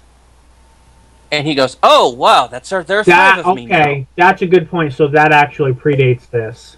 Which is interesting because that actually, any questions that Brain of Morbius introduces, that would mean that is kind of retconned by the Five Doctors then as well. Mm-hmm. Mm-hmm. Yeah, that pretty much stated at that point that Peter Davidson was the Fifth Doctor. There were none prior to Hartnell. Which is why those extra images are usually referred to as the Mobius regenerations. Mm-hmm. Because it's the one thing that makes the most sense. So, yeah, this does count as a regeneration. Yep. But yeah, of course, for the first 10 or 11 years of the show, really, they were not really referred to as that. So this is kind of No, an it era was of just a its own. process that hadn't been given a name. Right. Well, Just originally like this just is referred to as the TARDIS rejuvenating him, which even in certain magazines, I think up until the 80s, was they specifically stated, "Oh, this is different from regeneration," until they finally cleared that up as no, it's not. no. I think being in the TARDIS eases the process slightly Yeah. because you Yeah. notice the Yeah. Doctor always seems to gravitate to the TARDIS. Right. When it's time. To regenerate or shortly afterwards. The second Doctor didn't have a choice. The third Doctor regenerated, and the first thing he did was pop into the TARDIS. Or Right. fourth Doctor, I should say. Third Doctor, when he regenerated, the first thing he wanted was shoes and his TARDIS key. Fifth Doctor regenerated in the TARDIS, regenerated outside, immediately came into the TARDIS and was very unstable. Sixth Doctor was even worse, and he regenerated in the console room. Yep. The seventh Doctor. The transition from fifth to sixth was also the fact that I believe he was poisoned, so that probably didn't help matters any. Trying to get the poison out of the And system. 6 to 7, he bumped his head on the console. He didn't have that hard of a time regeneration Right. until the run he gave him frickin' amnesia serum. Mm-hmm. Seventh to eighth is the first time that he's really outside the TARDIS for the whole process, and And that's he the is time shaky where for a little bit. Yeah, that's the time He's where he a little legitimately shaky, and gets, and he regenerates posthumously in that one. Yeah, and forgets that he's the Doctor. Yep. Well, that's been done before. The fifth was a little unstable in that way, and the fourth, I think, couldn't remember who he was either. Ah. But it was never a massive overgoing process though until the fifth Doctor's regeneration, and then the sixth Doctor made it, basically a season, and then the eighth Doctor had basically a good chunk of the movie. Mm-hmm. And let's see, the 10th Doctor spent his regeneration, post-regeneration, unconscious for half the episode. Yeah, he regenerated in the TARDIS, and so did the next one, and the next one actually. Everything in comparison, Matt Smith's regeneration was fairly smooth. Yeah. Yeah. Well, depending on how badly he crashes the TARDIS in August. No, I meant Tennant to Smith. His regeneration was fairly smooth. I mean, all he does is he talks about new thing, wants some weird food, and then boom, he's off being the Doctor. Yeah, we'll see what happens with Capaldi. Apparently he's already forgotten how to fly the TARDIS. But, as much as this was, also the epic ending to William Hartnell, it was also an even more epic beginning to the Doctor's second favorite villains. Yes. Mm-hmm. This is where the Cybermen started. And you know why the Cybermen started? It's because at the time, Terry Nation wouldn't let them use Daleks. I don't know if that's why they started, but that's why they started taking over. I mean, as of this time, in this same season, we're going to have 2 Dalek episodes. Yes, I know. We won't have them for several years later. Yeah. Well, there's a little difference between that. We actually have had Daleks relatively constantly throughout the run of the show. Yeah, this is However, the last. This is the last season that we'll have multiple Dalek episodes for quite a while. Yeah. Yeah, but we won't see them again until season 8, I think. Yeah. But it's all. Yeah, I think they were given notice that he was planning on shipping them internationally. Or trying to. Yeah, so they wouldn't have access to them. So they scheduled those 2 Dalek episodes in the same series before they lost them. And that's also notable. That's also notable that they're the only 2 Dalek serials for decades that were not written by Terry Nation. I think there was 1 or 2 in the Third Doctor era, but yeah. Okay. I think Day may not have been written by Nation, but Death was. And I don't know about Planet of the Daleks.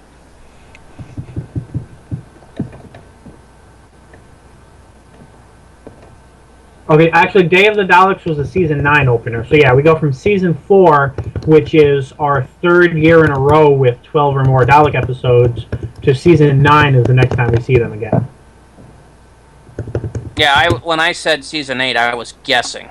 Right. Yeah, that's why I just wanted to check, and it's close. It's the premiere to season 9, so it's almost season 8, but not quite.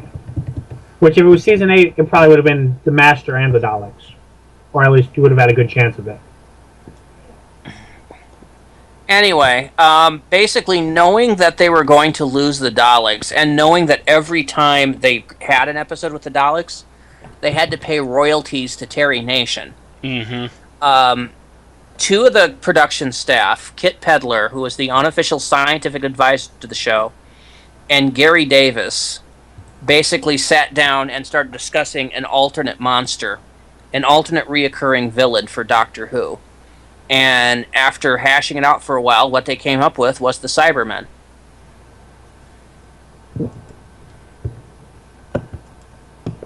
And the Cybermen are not have never been constant in their form. They have changed their appearance almost as often as the Doctor has.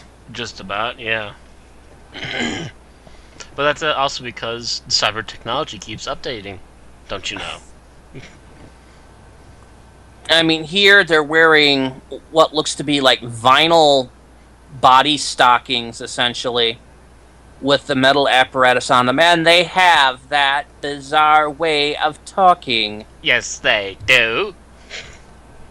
And from here, they move on to a more metallic. I think it's essentially what they use is like latex or rubber that's been painted metal for the bodysuits, and they go from that voice to basically using what I refer to as a cancer box, which is the vocal like this.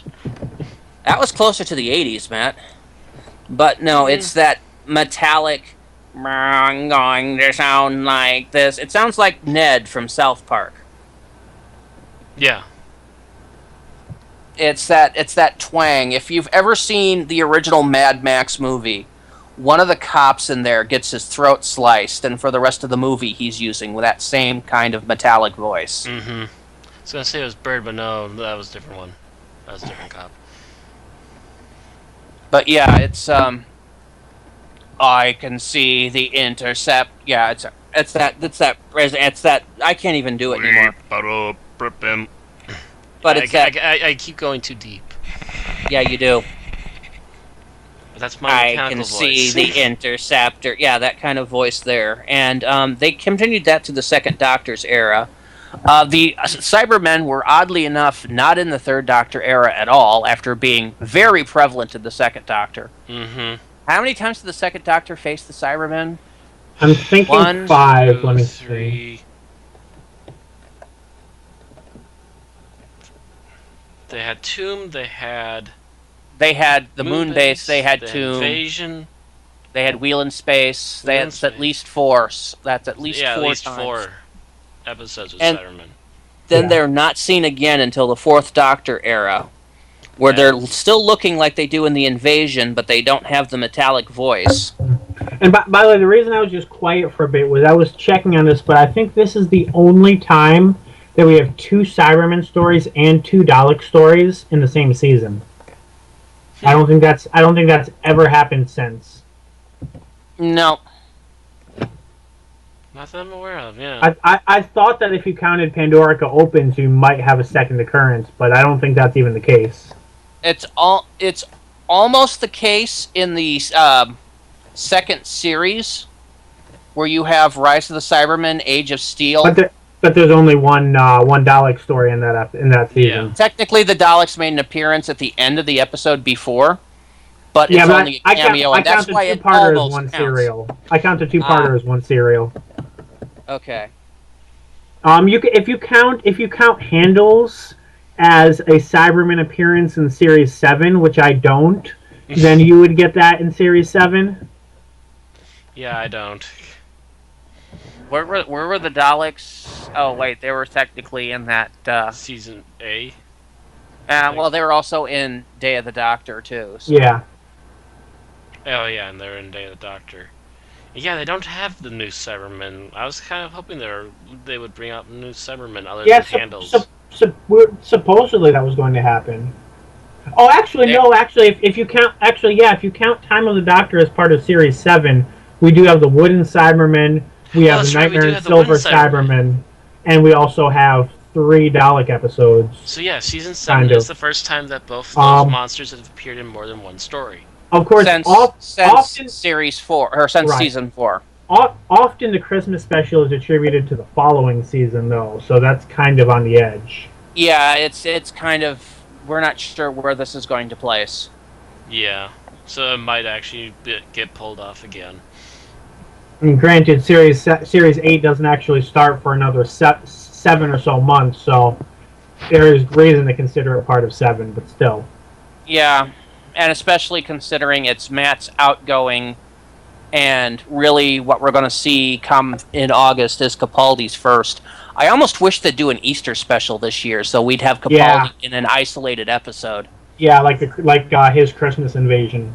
Yeah, it's really nice when they get to do that. But then again, Matt Smith had to act from the first episode of Series 5, so But no, the Cybermen, and almost every time they changed a little bit of something. Except for Revenge of the Cybermen, where they were, they lost their They voice. changed the voice. Yeah. They changed the voice, yes, and they also had black helmets. One of them had a black helmet showing that he was leader. Yeah, I think that was the first time we'd seen the Cyber Leader. Did attack It was change the first time we anything? saw Cyber Leader, and I believe previously we saw Cyber Commander.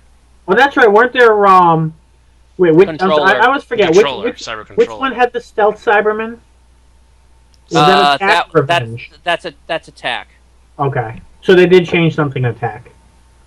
Yeah. The next time we see them is Earthshock, which is a 5th Doctor episode. So we go from seeing them in the first season of 4th Doctor, and then we go for 7 to 8 seasons without seeing Cybermen again. And then they show up in Earthshock. And they are hugely modified compared to the previous versions. Yeah, there's a complete redesign. The only thing that Which really is- stays is the handles.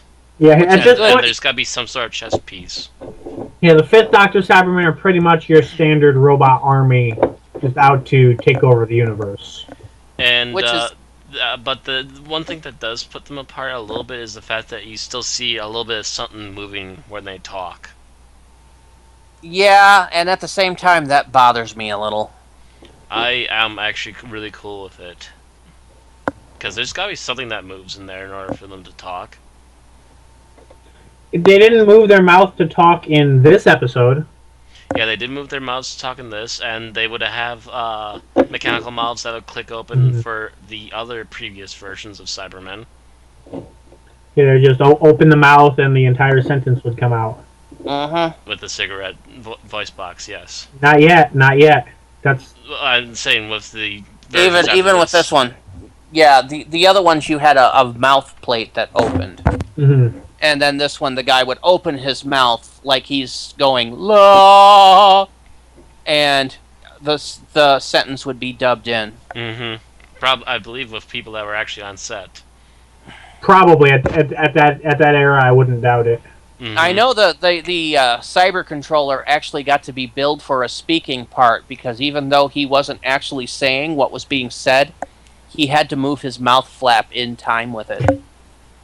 Yeah, he was one of the few Cybermen that actually got close up of the mouth flap.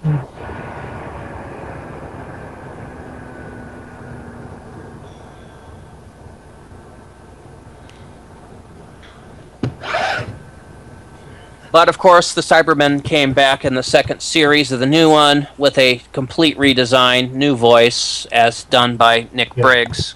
With Russell T Davies' whole thing being that they're steel and not silver, which lasted a grand total of 3-4 episodes? well, it lasted a few years. It lasted, let's see, 3 or 4 stories though. well, yeah, lasted till killed Nightmare and Silver when they brought back Silver. Yeah, but Oh. again, they're also dealing with the Mondazian crew, probably in Nightmare and Silver. Oh, I hate you, BBC. I want this now. Apparently, if you buy 3 of these Cybermen, including the original, there are parts to create the cyber controller from Tomb of the Cybermen. Hmm. Referring to what Randy just said, it's interesting. I'm trying to remember what this argument was, but I saw something that someone posted that was essentially proof that the Nightmare and Silver versions were upgrades of the Cybermen, which I still prefer the idea that they're a blend between the two different species and that they Yeah, just went forward together. that's my definition of what the Siberiad is. Yeah. Because the Siberiad fits into neither background for the Mondes Cybermen or the Cybusmen, as I refer to them.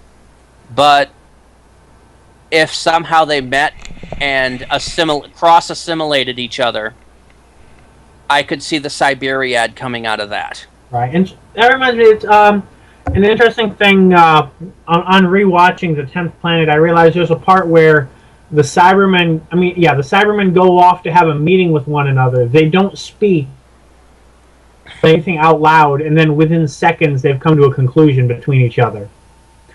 So I'm kind of wondering if they do have a Wi-Fi thing going on even this early, or if that's just they didn't I think they record kind of anything. did, because they did something similar to that in Tomb as well, I believe.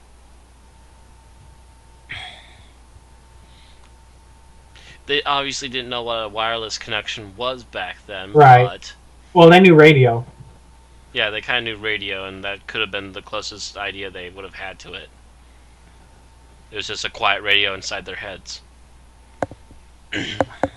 The thing is, with at least in the 10th Planet, there's also the question of, well, maybe they just didn't record sound because it would be confusing to listeners trying to hear what the humans were saying with Cybermen in the background. Mm-hmm.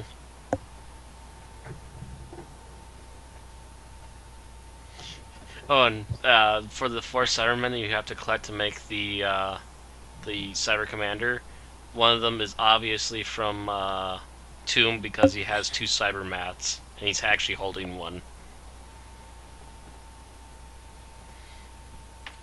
So they come with extras. Oh. I equal parts loathe you and love you now because of this. Now I need to get that because I want a Cyberman collection now. I'm trying to figure out what proof you would have that they were a descendant from the Cybusmen. There is no proof. Yeah, because they refer to them as being remnants from the Cyber Wars, which has been mentioned in Doctor Who repeatedly in the classic era. Yep. Which very much means that they are very much the original classic Cybermen. And the fact that they're referred to as silver instead of iron is even further note to me, as far as I'm concerned. I still want to make a third breed of Cybermen based on chrome. So you'd have steel, silver, and chrome. The War of the Cybermen. Yeah, the Chrome Cybermen. Then all of a sudden, the Fire and Safari Cybermen show up and. No, it was an idea for a story I had called Three-Way Rumble, which was basically the 3 different factions of Cybermen fighting. I still like the idea of a plastic group of Cybermen coming and them feeling that the metal ones are inferior due to being harder to reproduce, and the metal ones feeling the plastic are inferior due to being easier to destroy, and fighting over that. It really that really makes them sound like Daleks.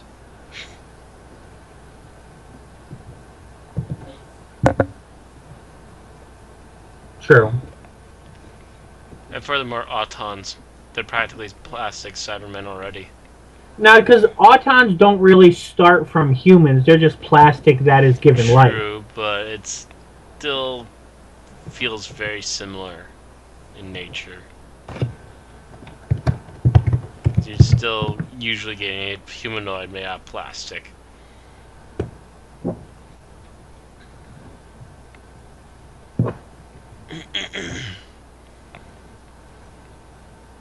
Oh wow, there is actually 3 different groups of Cybermen in here. Hmm? Oh, You've 'cause got this. You've I think got this, the Mondas Mondat. and Telos are usually. No, Telos is just the adopted cyber home. They're still part of the same Mondas Mhm. group. Yeah.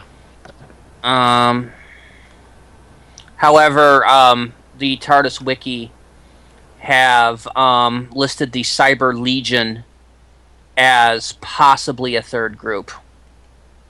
Cyber Legion? Yeah, they were. That was mentioned that was that the 12th Cyber Legion was destroyed by the 11th Doctor in a Good Man Goes to War. And they're all wearing Cybus costumes, I believe. Yep, Modified because they Cybus. Probably. be, because they could not actually afford a to get new Cybermen outfits for that, although they wanted to.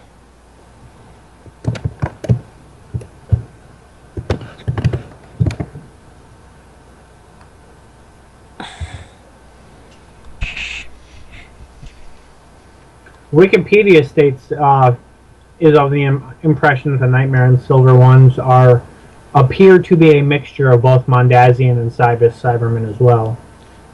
I think that they're only going off the appearance, though. Yeah, but Yeah. it literally gives no reason to actually believe that other than the fact that it would make sense. So. Yeah, and I'm going based on the fact that they mentioned the Cyber Wars, which was something that was, mentioned And for, in I might further add events of that. Cybermen in particular.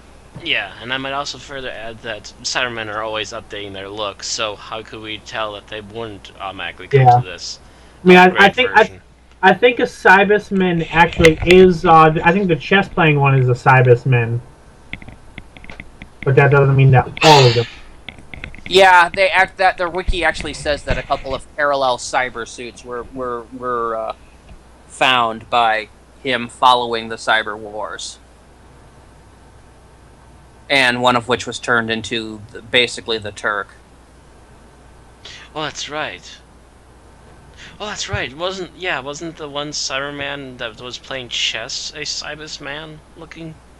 Yeah, he was. That's the one I refer to as the Turk. That does make some interesting questions, doesn't it? But that doesn't mean that they were recovered by the war. That just means he found them in scavenge. Yeah. But it still makes for some interesting questions as to where exactly that came from. Mm-hmm. That would be the only possible way that I could combine the two. That's why I like the term Siberiad as being some kind of hybrid of both of them. Basically taking the best traits of the Cybus men and the best traits of the Mondus men and putting them together. We shall take your likeness and add it to our own.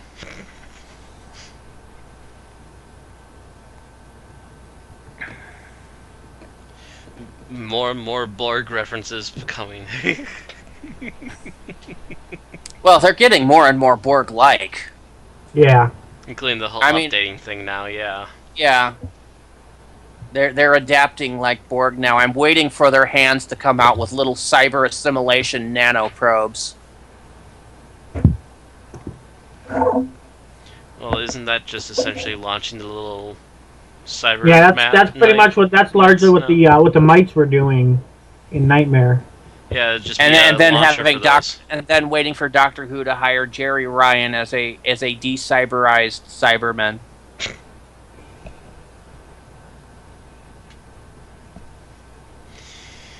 Don't we wish? Who would get angry at the Doctor all the time and spend every episode of Doctor Who learning a new lesson about humanity. No, I don't, because that really would turn Doctor Who into Voyager. And then wouldn't that mean that the Doctor would have to be a complete and total nut bar? Only if you watch SF Debris. don't agree with their point of view on all of that. Oh, I don't know. He's playing a very blatant, oh my god, what the hell moments.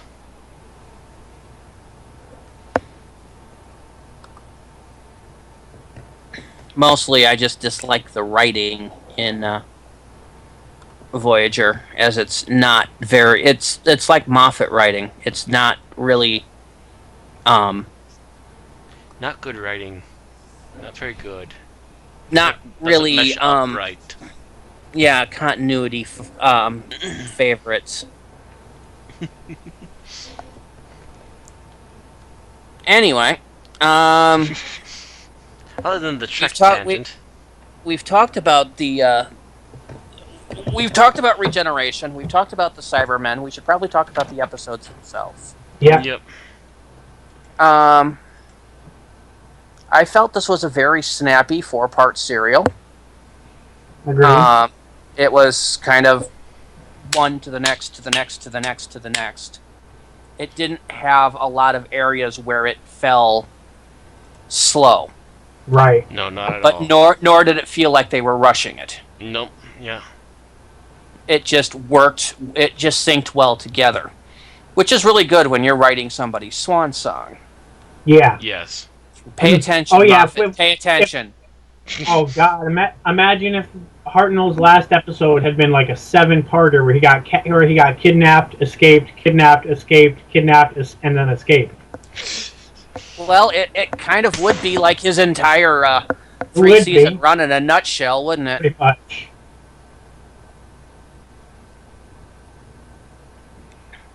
Yes, That was and then actually everyone my- watching would want to blow their heads off. Anyway. But then again, you are describing the War Games pretty well too. Only make it like a 10-episode serial. Yeah. Ugh. At least yeah. Mm-hmm.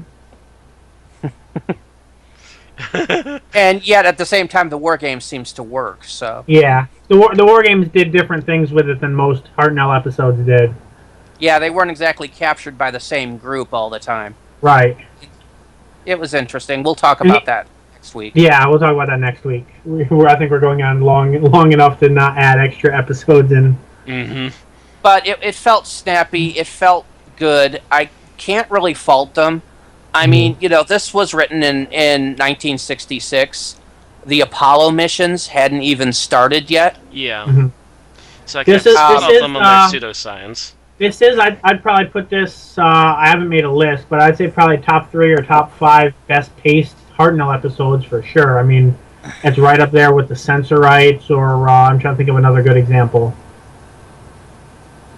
Actually, I'd put this one up there pretty close to the Dalek Invasion. Dalek Invasion's pretty good on that. I mean, even though the Doctor doesn't have quite as much to do as he did in Dalek Invasion, it's still a very tight story. Should we talk about Hartnell being not well enough to be in the entire serial, which is part of the reason why it was written in the first place? I'm not sure that's the case. I don't think he was like fall down ill or anything, but no, I think he was starting to really have memory ill. issues, and he felt that it was time to step down. I think I've and some other accounts that I've read also indicated that it was of the impression that he was largely written out of the middle of the serial because his health wasn't up to it. Not that I'm aware of. No, and again, it was only for like half an episode. Yeah, it's really not one where they would have had to write him out. Because it wasn't like he was gone for an episode.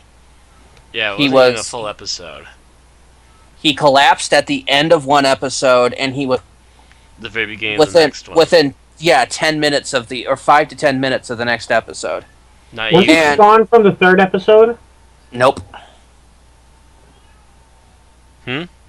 Nope. Because that's the he collapsed during the 3rd episode, yeah.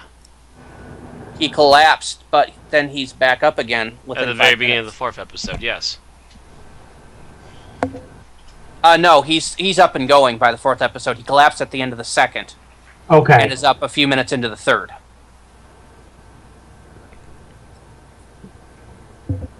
Oh, so he was actually out for a full episode then. No, he was up and going a few minutes into the third. He collapsed at the end of the second. So 2 to 3. That's contiguous episodes, Matt.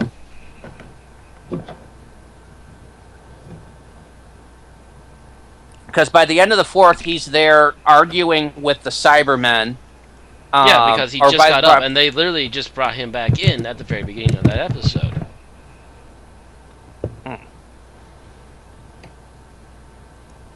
He wasn't... Actually, he was gone for the entire third episode. I think he was. Yeah. Yeah, he was gone for the entire third episode. So I'm not entirely sure what happened there. Maybe it was really part of the script, or maybe he really was having issues. Oh, yeah, he was too ill to work. But this was not because of his illness. He was sick. He was actually sick, yeah. Yeah. So, okay, so it wasn't part of the whole, It wasn't part of the issue whole with mental him illnesses leaving. he was having, it was actually really health issues. Okay, so it was just poor Yeah. timing with other issues. Yeah, Mhm. I'm not sure how he was ill. If you bear in mind if there was any truth in what we saw in Adventures in Space and Time, it's quite possible that he kind of drank himself into bad health the night before. Maybe. Because, he heard that he was basically being let go. And just, didn't take it well. Interestingly, I'm not really seeing a behind the scenes or anything on the TARDIS Wiki For this episode? article about this. There's story notes and there's production errors, but that wouldn't really fall under either. Yeah. Which is kind of odd. Yeah, I don't know what to think about that. He was actually gone for an entire episode. I felt it feels like it's only like half an episode, but then again, that's probably because they tightened up the story so well. And I believe he was out of the room most of the second episode as well. I don't remember him having much to do there. I can't quite remember where in the second episode he fell over. But I remember they had to take him to another room, and Polly had to go with him. Yeah, like I know he was fairly active in the first and the fourth, but after that, I mean, in between that, I can't really. He on the Monday before the program was due to be recorded, he sent a telegram to the production team informing him that he was too ill to work. Gary Davis rewrote the script to explain the doctor's absence, his sudden collapse, and gave his dialogue to other characters, most noticeably Ben. This was not much of an interruption to the episode's production, as it would seem, as all 4 episodes had been written so that Hartnell would have relatively little to do in case of just such an event. The original draft of episode 4 did not feature the Doctor regenerating at the end. No. And that makes you question things a little bit too. Well, really, I mean, if you cut out the last 5 minutes, this really could have been just like any other story with another First Doctor story happening after it. Almost, except they would still exclude the ending where they kind of say goodbye to everybody and take off. Whereas Power of the Daleks should be an entirely different episode if it had Hartnell. The First Doctor's last words were originally scripted as something similar to "No, I simply will not give in." But that line was never recorded, as they were running short of time during the production, and they wanted to make sure that the regeneration was recorded as well as possible. That says something right there about the production schedules at the time, because imagine they didn't have time to do another take because they didn't have time. Yeah, the production was very rigid. If they they had a 5 o'clock wall. If they were not done at 5, they would turn the lights off. Lights would go off, and it doesn't matter if they were in mid-take or anything. Yep. And also, I believe another problem that they frequently had on that studio is that if the lights got too warm, the sprinklers would go off inside the Yeah. building? Not anymore. Not by that time. No.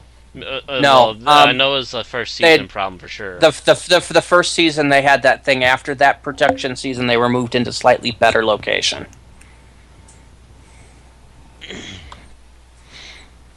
Good because Actually, they had to it does replace. look like one part in the first Dalek serial that it looked like they did get drowned out at one point, and they were wet, and you could hear dripping in the background.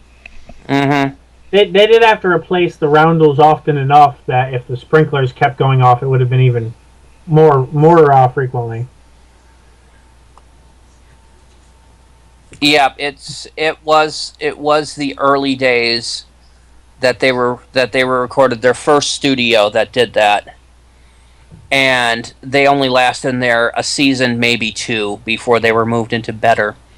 Really, once Dalek Mania took off, They could afford it. the BBC was a little more. Yeah, we'll bump you over to this studio.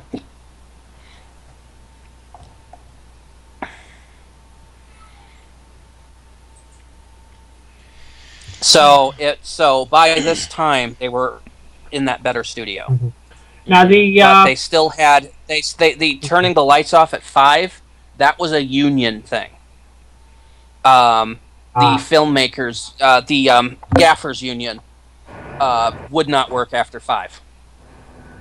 Wow. And so they would just basically 5 o'clock, boom, lights off.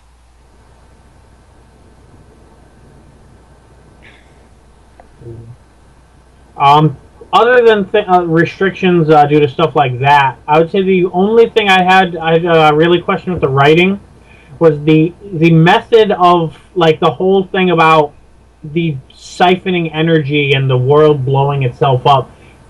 I feel like I don't know. I feel like they could have come up with something that made a little bit more sense to that. What do you think? Yeah, it was a little hokey. Well, I didn't really like the concept of Earth's twin planet being an identical twin, except upside down. Right. Yeah, that's already a little bit hokey. Yeah, that was. It's the '60s, so I can roll with it. Mm-hmm. And that's why when I think like I kind of have rewritten that in my head to be where I just imagine that okay, Mondas is another casualty of the Time War. And they couldn't explain it, so that's what they thought happened to it. But that's really, obviously, in no way official in any sense of the word. No. That's just in my own head. Well, I like the concept of what Mondas was. I like the concept of it being Earth's twin planet, but my mental image of it is a pair of twin worlds in the same orbit. So, in the early days, there was Earth and Mondas did something to shoot themselves out of their orbit. Mm-hmm. They slingshot them. They used, thrusters, whatever, to slingshot themselves around the sun and rocketed out of the solar system, leaving Earth on a solitary orbit. If you think about it, they really could have tied that into why the dinosaurs went extinct. Well, massive planetary shift causing an ice age. Which is another thing. And this would have been heavily criticized if it was written today, but Mondas just showing up and it having no gravitational pressure on the Earth, nothing with the tides, no earthquakes, none of that stuff happening. I don't know if that's something that can be forgiven. I don't know if that's something that can be forgiven based on the time it was written, or whether that's just something that really. I think it's really a time that it was written. They still really didn't know about that sort of thing yet. I think they had an inkling, but it wasn't a big one yet. Mm-hmm. It wasn't something that every writer could be expected to know. Yeah, it's not everything that everyone would have known at the time. We didn't know that the moon affected waves yet. Mm-hmm. We didn't know about planetary. I think they always knew that it did because that was something that astrologers knew and everything. But how is another I don't. Yeah, I'm not sure how much tidal forces was known yet. They knew about planetary gravity, but I don't think they knew on the microscopic effects of planetary gravity. Mm-hmm. Like I said, you got to remember this is still the early days of space exploration. Yeah. we're still firing off Titan rockets at this point. And the Apollo missions are on the boards, is coming up in the following year, but we still had at least one Gemini left, and of course the British space program was like the world's biggest joke. That's one thing I've always loved about watching these old Doctor Who serials. Is World Space Program, the International Space Program, or the British Space Authority, and they had high hopes. A little too high. Yeah, this was around the time when. No, actually, I'm trying to think. Yeah, this is kind of around the time when makers of Godzilla films thought that we'd have a colony on the moon by 1999. Oh yeah, you hear. You hear them mention when they mention 1986 that there was just another a lunar landing that just happened, and I'm sitting here going,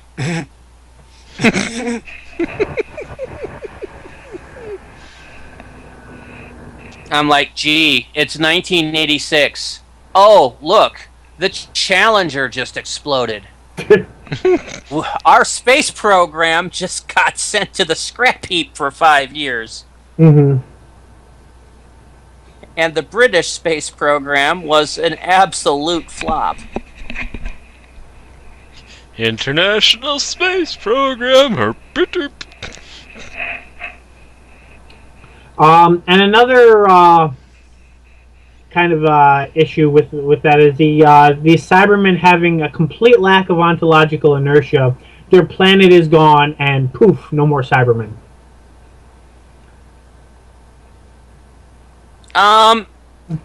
In a way, I understood that. Apparently, Mondas had developed energy generation by induction. And apparently, a good chunk of the Cybermen's inner workings was a power tap from their own planet. Yeah, I think that would have made more sense to me if they had just keeled over and died versus. I agree with vanishing. You there. Yeah. Instead of shrinking into their so that just the outer skin was left. Yeah. Right. Mm-hmm. Instead of deflating like balloons. Yeah, I agree that it would have just made sense if they suddenly ceased functioning and keeled over. It would have made it a little more realistic. However, it's taking a step away from realism. Let's talk about the animation in the 4th episode.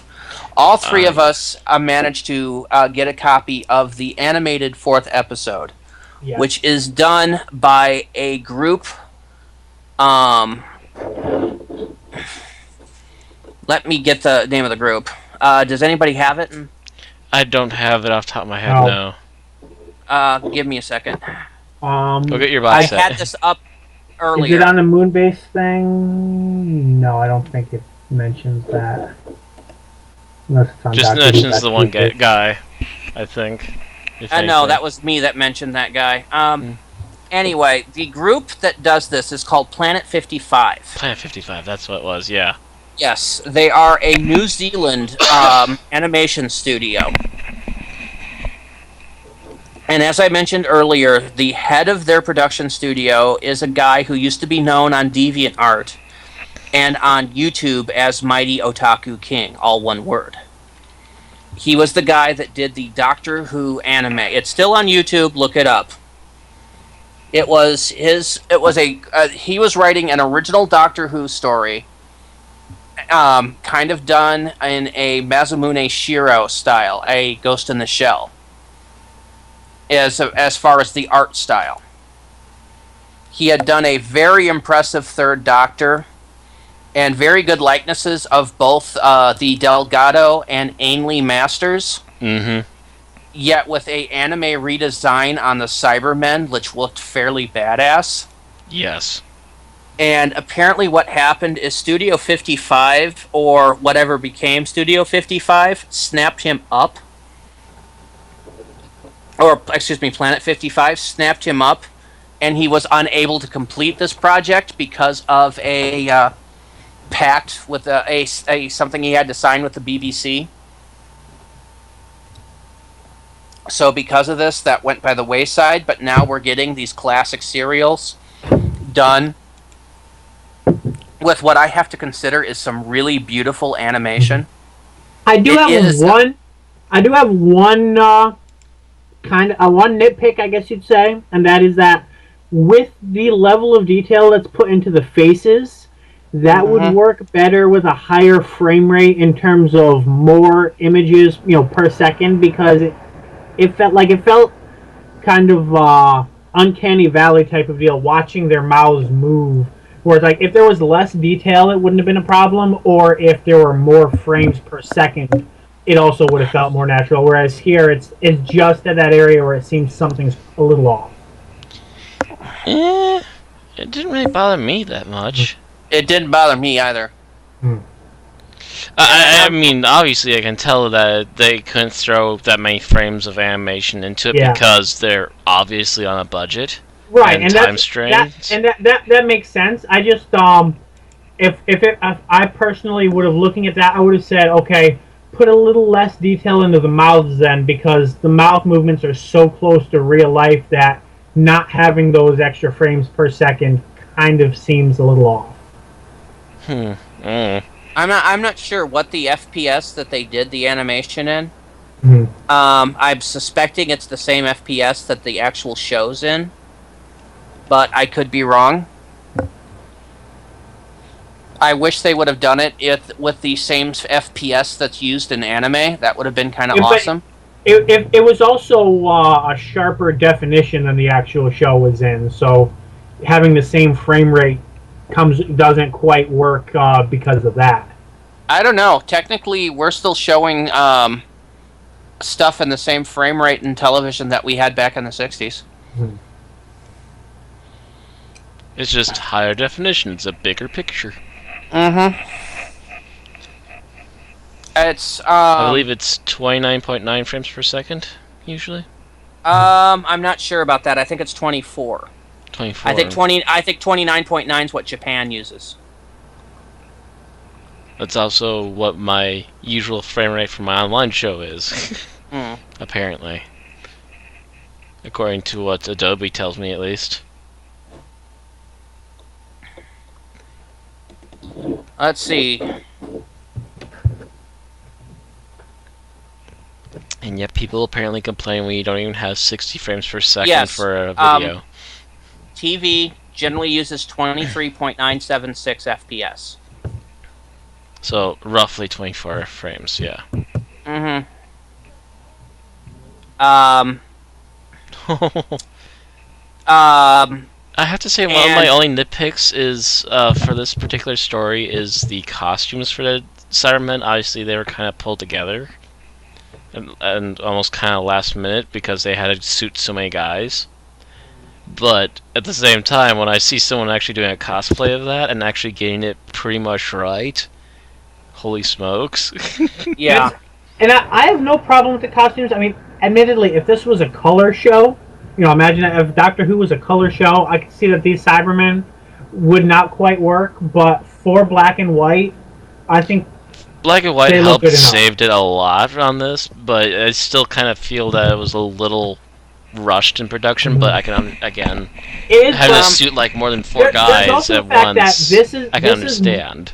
This is more of any single monster in a costume on screen at the same time that Doctor Who had until probably the next couple years. Maybe the Aughtons, but I don't even know if they had. Actually, the next Cyberman episode had even more people. Actually, not the next. You're right. Okay, actually, yeah, you're right. So, yeah, the next Cyberman episode had more people suited up, but I think at that point they probably had a better idea what the budget would be. Especially up until this point, this was the most. But yeah, up until this point, this is the most rubber suits they had to pull out of nowhere. Right.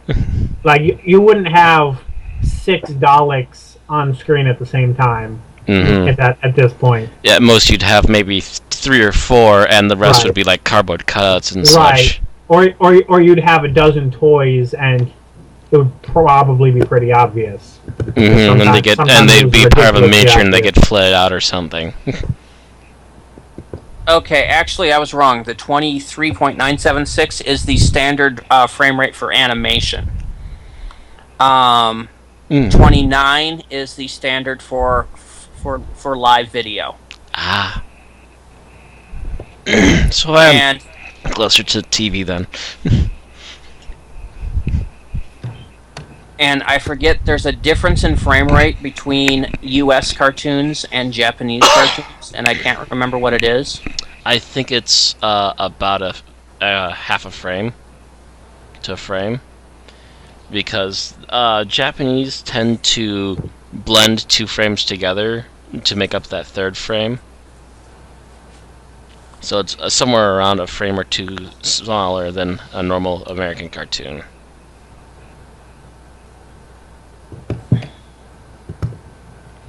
They tend to do frame blending to hide that fact, though. Or you get from NTSC to PAL and back and forth.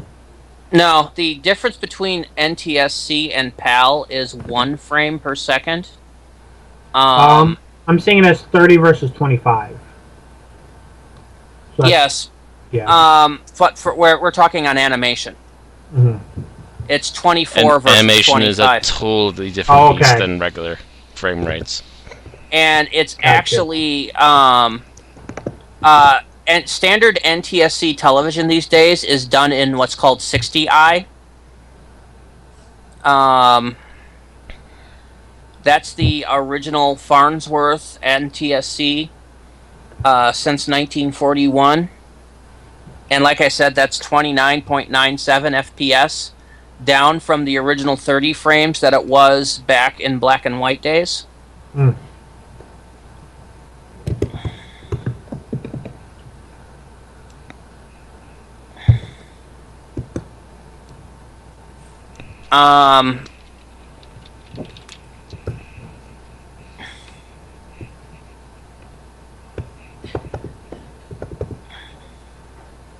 And yeah, apparently PAL uses what's called 50i as opposed to 60i. I means interlaced, by the way. Gotcha. And as I'm re-looking over some of the animated issues, I think it might just be that realistic human mouths look really different from standard animated ones, and that difference might be what's throwing me off. Maybe. Like just watching them speak, it just for whatever reason. Well, the fact that the rest of the art style is fairly anime derivative. I mean, slightly larger eyes. I mean, it's not the whole big eyes, Not but the massive eyes, but they are slightly larger than what they normally would have been. And that makes them more expressive. Mm-hmm. And there's some other anime style techniques used in the art. You almost expect the mouths to be mouth lines. Yeah. And the fact that they're not, they're actually detailed because they're going off the film stills, right, is probably throwing you off. Yeah. Like the ones where there's no close-ups of a face, it just looks perfect to me. But when you get a close-up on a face speaking, that's where it throws me off.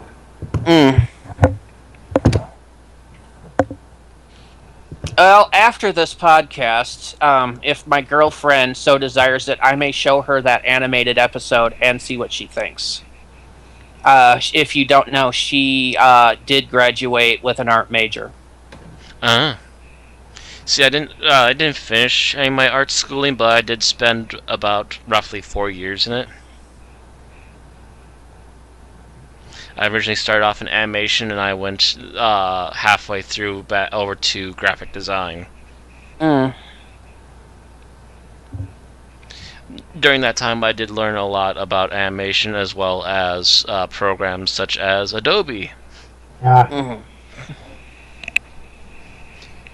yeah, I personally found the animation to be very good looking, and I'm really looking forward to the moon base.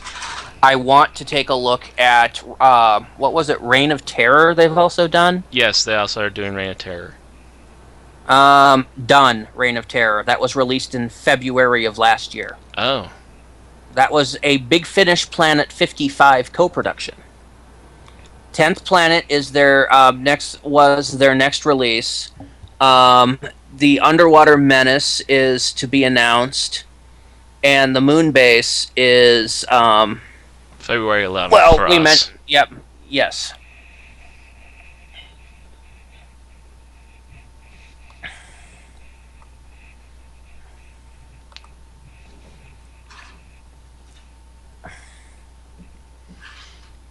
So, we have anything else to mention on this episode or this particular story? We're about at time anyway here, so we should probably give it our rating and go.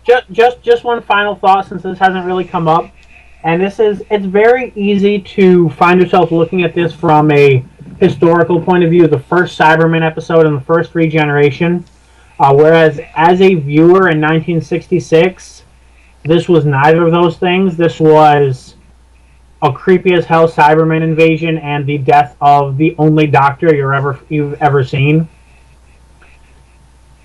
Yeah, this would have been we don't really have time to go shocking into as great all hell detail on back that, then. but just think about that when especially if you're watching it for the first time, and it's an entirely different experience than any other episode almost, except for maybe an Unearthly Child. Yeah, I'm pretty sure in '66 this was a shell shock of a story to Oh, yeah. everyone involved. they had no idea how it was going to go over. They were absolutely, this is either going to work, Or or this is going to this, completely blow. yeah, or it'll completely ruin the series.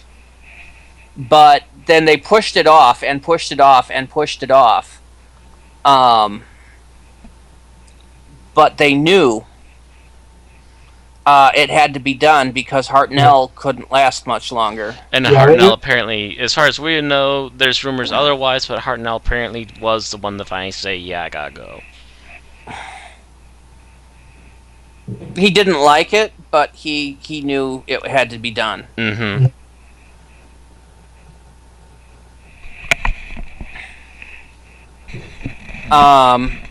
But regardless, it was a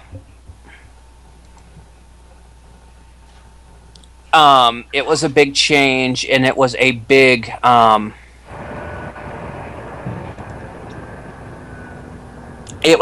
up in the air. They didn't know, and I would say if it hadn't been for the ability of Patrick Troughton to act, it probably would have failed. I also think Power of the Daleks, even though it was kind of weird looking at it from an in-universe standpoint, but it was done really ingeniously in the way that they're kind of forcing the audience to accept this character as the Doctor in order to move things along. Yep. And I think that was a contributor as well. Because all of a sudden here comes a Dalek episode, and Daleks are the biggest thing tied to the Doctor. So, here's the big one: sink or swim. And they set Troughton out in the water.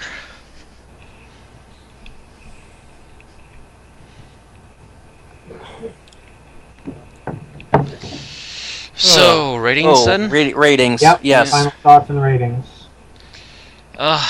My final thought is that this is a must-have for anybody who collects Classic Who. Yeah, it's definitely on my to-find list. It is an epic ending to Hartnell. It is an epic beginning to the Cybermen. And it is a really great reconstruction of that missing episode. The only people that wouldn't want to collect it are those of you that are holding out and praying to God that fourth episode actually resurfaces. Good luck. But, yeah. For those of you that don't want to hold your breath until you pass out.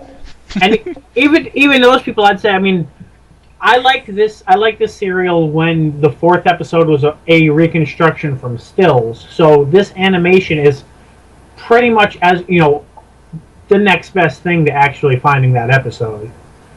It's more complete than ever before, and despite having some nitpicks, it's still really good. It's still really good reconstruction. Perhaps for Bill, too good a reconstruction. Since talking apparently weirds him out in that one. Bill gets weirded out by the strangest things. Talking, plot implied nudity. More the bad touch than anything else, and the lack of body language. Actually, I believe by that scene, Clara had gone back in the TARDIS and had clothes, so it's no longer as bad as you. No, when they went down the planet though. in the snowstorm and were grabbed by the Weeping Angel, they were nude. Mm. Yeah, they're still nude at that point. Although I think you were the one who brought up the idea that the Doctor might have spent the following 300 years on the nude. He goes there and he doesn't leave, and he didn't have the TARDIS for 300 years. So unless somebody hand-tailored him his same outfit... Which I hope they did. It was a friendly town named after a holiday about gift giving. I'd like to think they did. Here, this might actually be warmer than a hologram. Merry Christmas, Doctor. Here's some clothing. Since your hologram keeps flickering on and off. Especially since the hologram was only tailored so that Clara could see it. Meaning that all of them saw all of his glory. Yeah, everyone in that town should have seen both of those characters as naked. I think Clara's hologram was a bit more all-inclusive. We don't know that for sure. That was the impression she had, anyway. But that's not to say that it was right. I could just see Matt Smith pointing over and going, "She has no clue." Okay, anyway, yeah, rating. And what did you give it, Randy? I hadn't given it yet. I hadn't given a rating. I just was trying to get us back on that subject. Comments. Yeah. Well, as a fanboy of Cybermen, I can still forgive this for being old and the budget being not what it should have been. For the costumes, at least. So, I'd give it a fair shake of at least a 4. This was still a pretty darn good episode. And for the 4 episodes that we got, it did run together pretty seamlessly.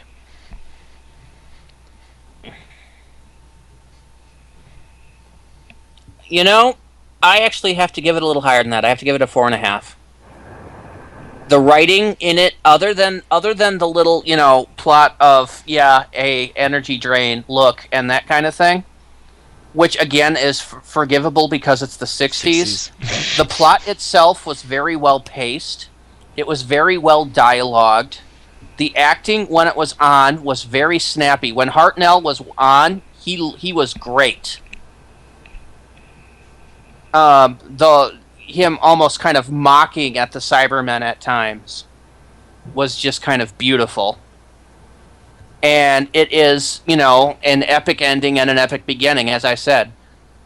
I would say 4.5. I'm going to completely agree with that. This is, I don't know if I'm viewing this through grading it on a curve due to the age, or if it's just is that good, but I can't help but really like this story.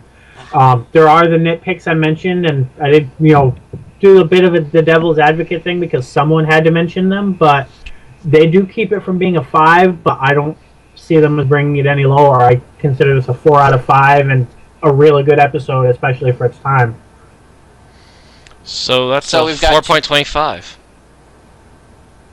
I think. Close to it. More than that, because we have it's 13 divided by 3. So there'll be a 4.3 repeating then. 4.3. Yep. Okay. Oh, did you give it a 4.5, Bill?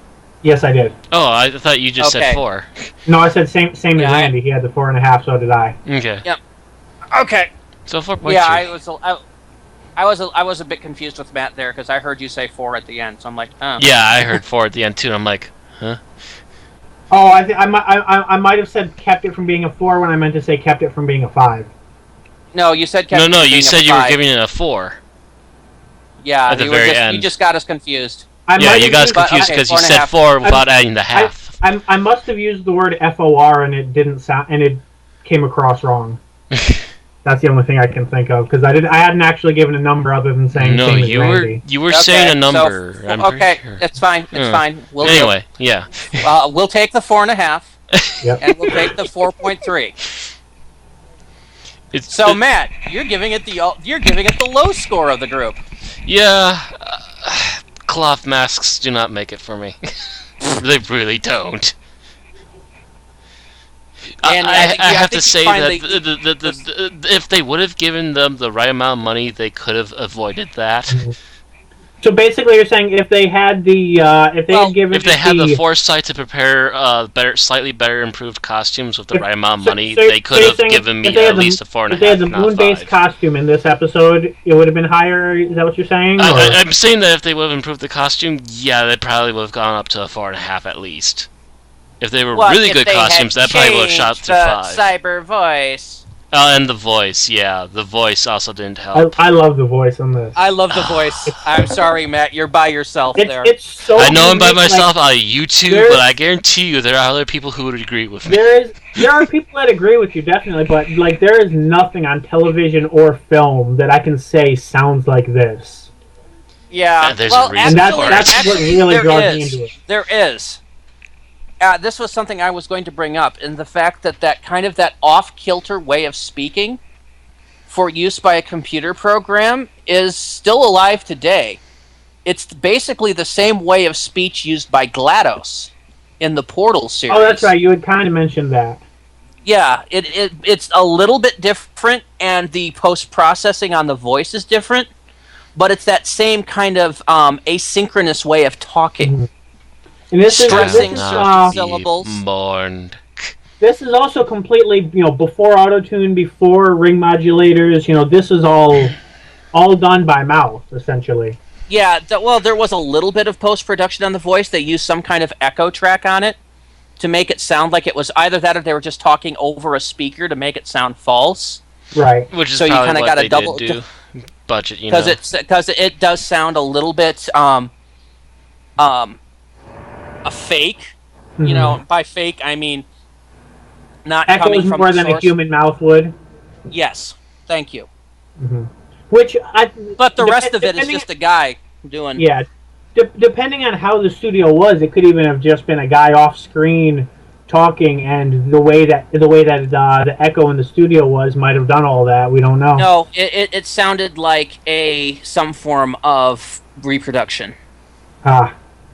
I couldn't tell. It sounded like it was coming through a microphone. I don't know if anyone's ever actually really covered how they did that voice. No, but anyway, I don't know. I know they managed to reproduce it for the Big Finish audio spare parts, but other than that, I don't know. Modern day version of it, though, too. So yeah.